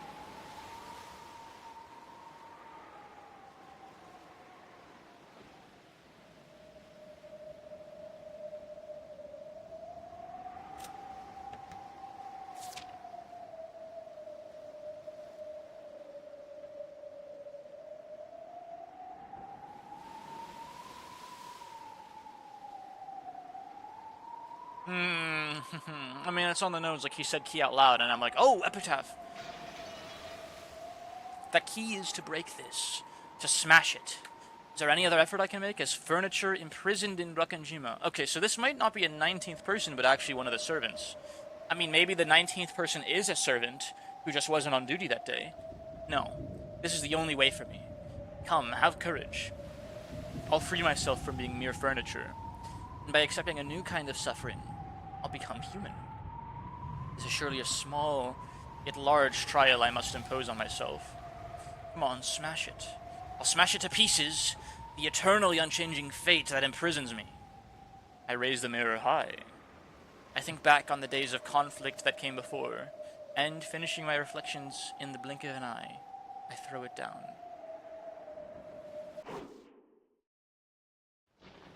The thunder roars. Okay, so it's storming. This could be happening while the crimes are being committed on the island, if this is like the monsoon. The thunder roars, crying out against me for my outrageous act. It truly is the hatred of angels trying to banish me from eternal paradise. I look down at the mirror tumbling at my feet, broken into 2 equal parts, and after making sure I've accomplished my task, I scream up at the raging skies. I've kept my promise. Now it's your turn to keep yours, right? Thunder roars once more. I've already been banished from paradise, so I'll have to struggle on my own if I want to live. The witch told me.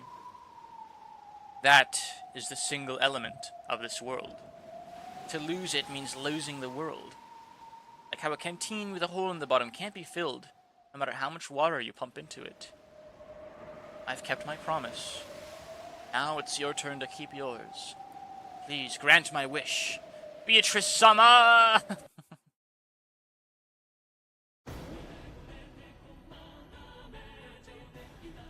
Ah. Now it truly, episode 2 truly begins.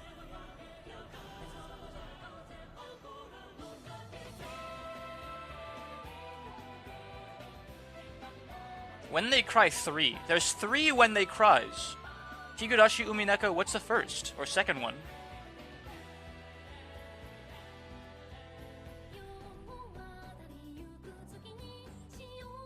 This is the same intro. I thought it might change a little bit, but... Hello, Maria.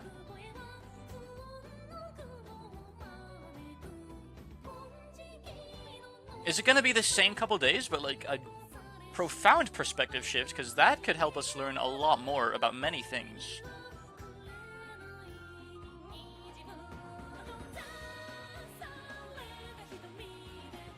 It's looking like it's roughly the same span of time.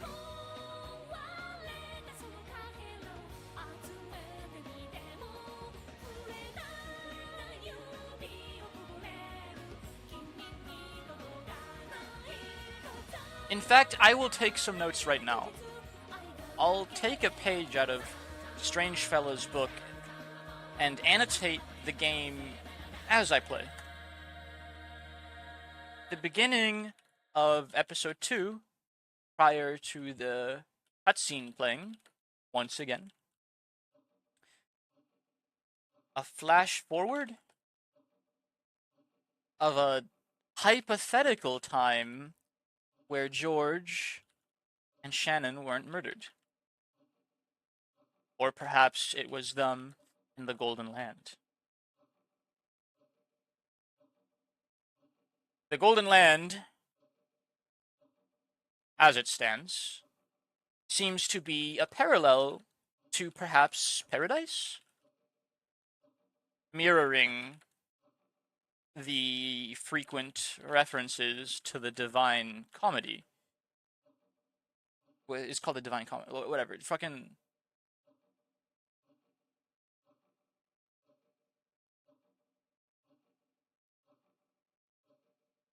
paradiso, the Greek term.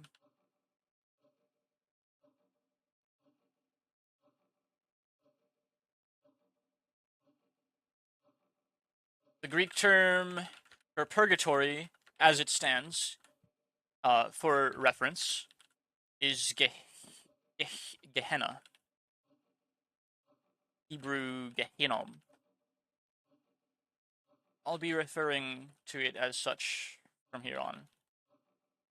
In any case, we also got a perspective of someone at the shrine, which I did consider at the start of today before even starting the stream. He shattered a mirror, which seemed to have some divine significance and relation to Beatrice and the epitaph. Could the Tori be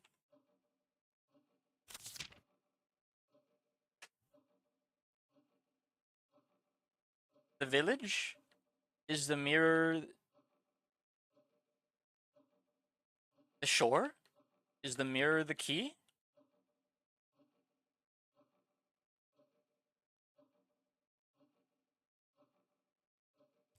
Whose perspective were we reading from? Was it a servant on the island? The storm indicates that this took place during the festivities on Rakenjima. I use festivities very ironically for just so you guys know. Add Rakenjima to my dictionary so that it doesn't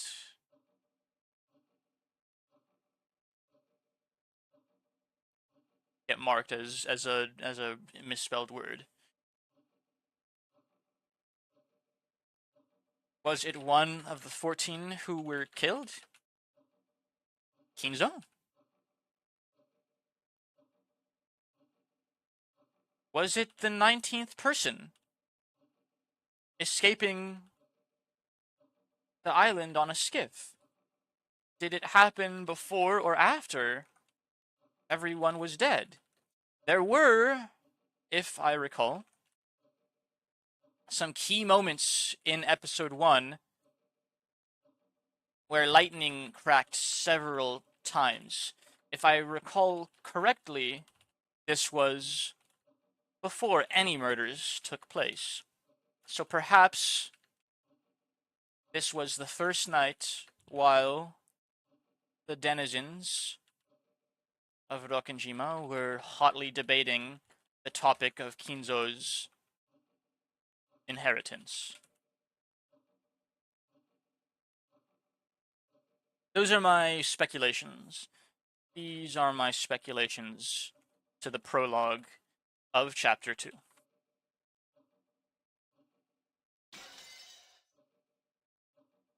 My mind wandered back to the days when I could barely imagine the happiness I have now. I was a middle schooler at the time. A normal girl who thought about love as much as you'd expect of someone that age. But in truth, it was wrong of me to have that dream. After all, I am furniture. Furniture is nothing more than a tool, not a human. As a person less than human, simply receiving an education was an enormous blessing. So in reality, even thinking about falling in love was more than I deserved. Yoshinomiya Family Conference was a customary event held every October. It appears to me that Chapter 2 will be a retelling of the same event, with significant perspective shifts, shedding a tremendous amount of light on what we know and don't know. Opening with what seems to be Shannon-chan, or Sayo.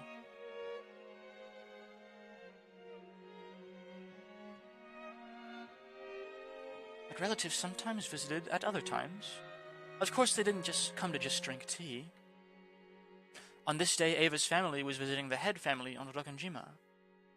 The 3 members of Krause's family and the 3 members of Ava's family had gathered in the parlor and were having a friendly chat about recent events. Oh no, there's a flashback. Genji had supposedly told Kinzo of Ava's family's arrival, but he still hadn't come down. Oh, only Ava's family. A flashback then.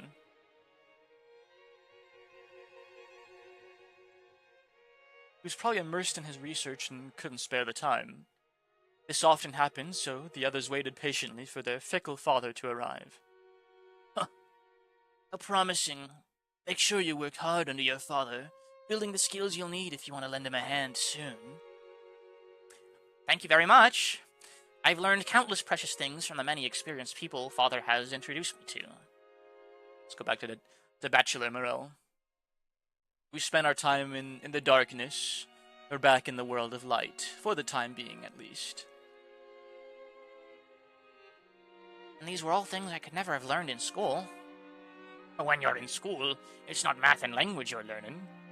What they're really teaching you is the right outlook and attitude for learning more. Once you've got that base, you can finally start a long period of study that'll last you your entire life. It's true. It is true. People who don't get this end up spending their whole lives as fools who never learn. I wish I knew that when I was younger. I really do. Just getting full marks in math and language won't do you any good at your company. Indeed, that's exactly right. Hideyoshi-san, your style of education never fails to impress. George isn't quite a full man yet. He'd better always keep that in mind and embrace his studies. I hate reading for Hideyoshi. Stop it, dear. George is always giving it his all. Right? Truly admirable. I wish our Jessica would learn from him. Are you still holding a grudge about that test score? I'm studying for the test the best I can. At least don't say it here. Pissing me off. Once people started praising George for his diligence, the conversation usually turned to Jessica, who hated studying. Jessica made an openly displeased face, as though she'd known this would happen. My. Schoolwork aside, it seems Jessica had better learn to choose her words a little more gracefully. How improper for the single daughter who bears the weight of the Ushiyamura family crest. Come now, she's quite appealing in her own way, isn't she? Times change. The time when we had to act all modest to entertain men ended long ago. That's right. I knew you'd understand, Aunt Ava. I am hungry too. We won't be reading for much longer, I think, chat. We're gonna find a pin to put in this scene, and I will bid you my farewells and adieus.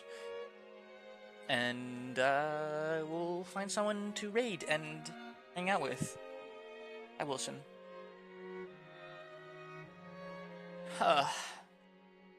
My headache is truly trying today. Are you okay? Aunt Natsuhi, you're looking a bit pale. Thank you, I'm fine. Still, time really has flown. It feels like just yesterday when you would come or run around half naked by the beach and come back soaked. Wasn't your Jessica-chan the same? And now she's a lady who fusses over how to put on makeup. I see you focused on your eyebrows. You look really cute today. Thank you very much. No one noticed, so I was a bit unsure of myself. A full smile rose to Jessica's face as the results of her own studies were finally appreciated. Ava smiled back in the same way. Then she turned that smile towards Natsuhi. Come on, Natsuhi-ne-san. You must take notice of small changes in your own child. Poor Jessica-chan.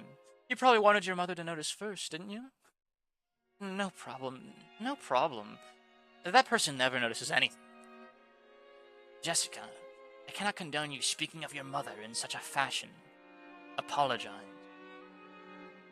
Later, I will speak to you at length about your language. If you don't want kids getting in your way, just say so. I'm gonna take a step outside. It's getting stuffy in here. Jessica! Jessica was still at the age where tests and entrance exams were pretty nerve-wracking.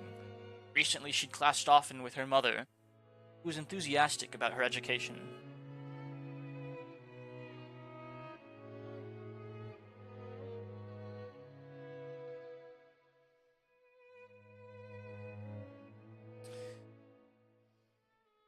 Excuse me. Yeah? Jessica, who was trying to leave the parlor in a bad mood, bumped into Shannon, who was pushing a serving cart filled with tea. Shannon, no need to worry about my tea. I'm just gonna go wander around the garden. Lady. Shannon, the tea is getting cold. Serve it quickly. My apologies.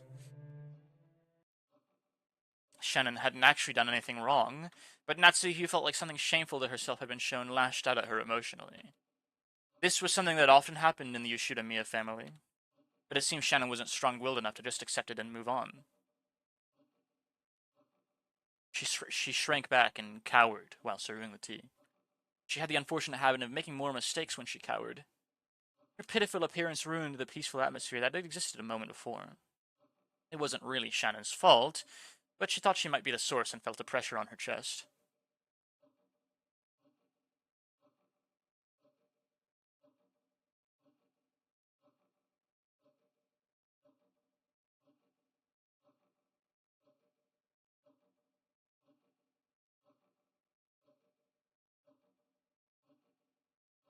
The steam in the engine's running low, chat.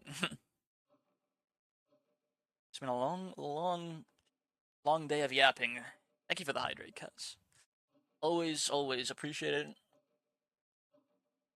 fact, while we're here, let me take my vitamins. Let me take my vitamins before I forget, because you know what? I really don't take them when I don't stream. I'm not gonna lie. I kind of bad about my supplements. I've been bad about my supplements this last week or two. I've been bad about a lot of things. I've had a tired feel next time, homies. Yeah, me too.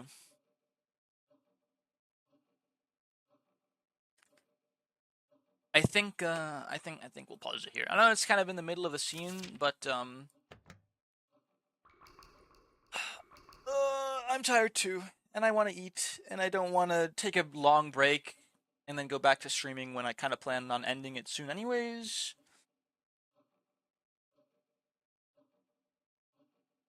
So I think we'll call it here, Chan. Thoughts, opinions? Sounds good? Sounds bad? Good enough for me.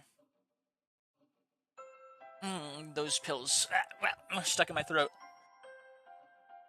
Need more water. And I need to eat something real that isn't just coffee and cake. It's 3 o'clock and all I've had to eat is half a pastry. Oh my gosh. Now that I've acknowledged my hunger, it's like starting to stab at me a little bit, so... Yeah, we will call it here, because not only am I tired from all the voice acting, but also... you know, the hunger, so... We didn't make a lot of progress in Chapter 2, but we learned a lot in our little time here on Rakanjima today. At least I think so myself.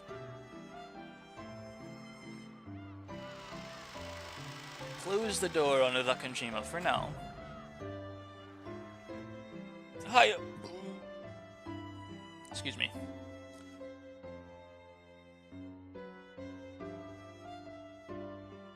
We will raid this rat streamer, I think. Who, they're cool. We'll say hi to this rat streamer that I've found.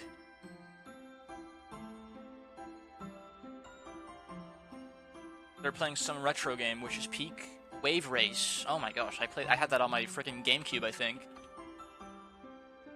Yeah, I had Wave Race on... No, it's an N64 game. I had a similar game. You know, that was the era of... This target channel has disabled raids. Okay, never mind.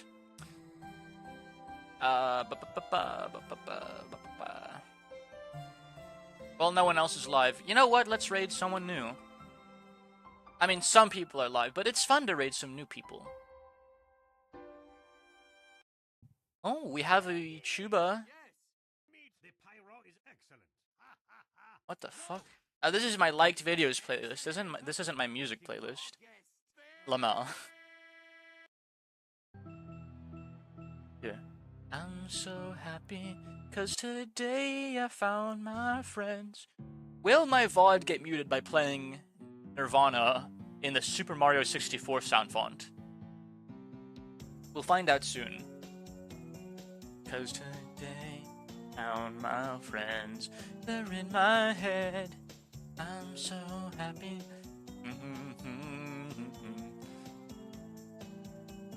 So there's an English tuba actually streaming Umineko right now. And it looks like they just started it. They're playing with the new models. Is that episode 1? Yeah. It's not often that someone is streaming the Umineko when the seagulls cry. In fact, usually when I'm streaming Umineko, I'm the only one streaming it most of the time. So it's cool. We're gonna say hi to this person. Someone new. We'll rate some people we know, some people we don't know.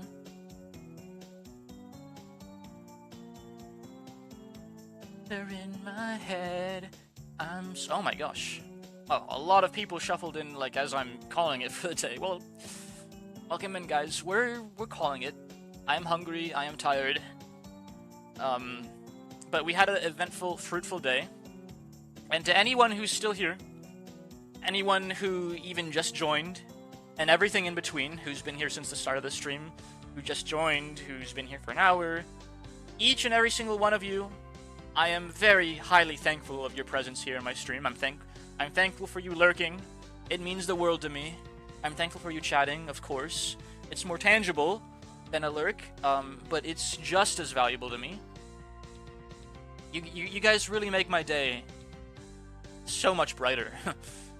I can't believe I get to have fun reading such a cool and intriguing mystery novel and sharing it with, you guys who you all matter so much to me. Like, I get to share my favorite things with some of my favorite people. Not to get too emotional today, but I'm just kind of in that mood. The people who know me well, you might imagine why. Why I'm in such a mood. So, really, thank you guys. And, drop your homunculi, drop your points, because we're enacting a spore raid. Alright, chat, I will see you around. Thank you!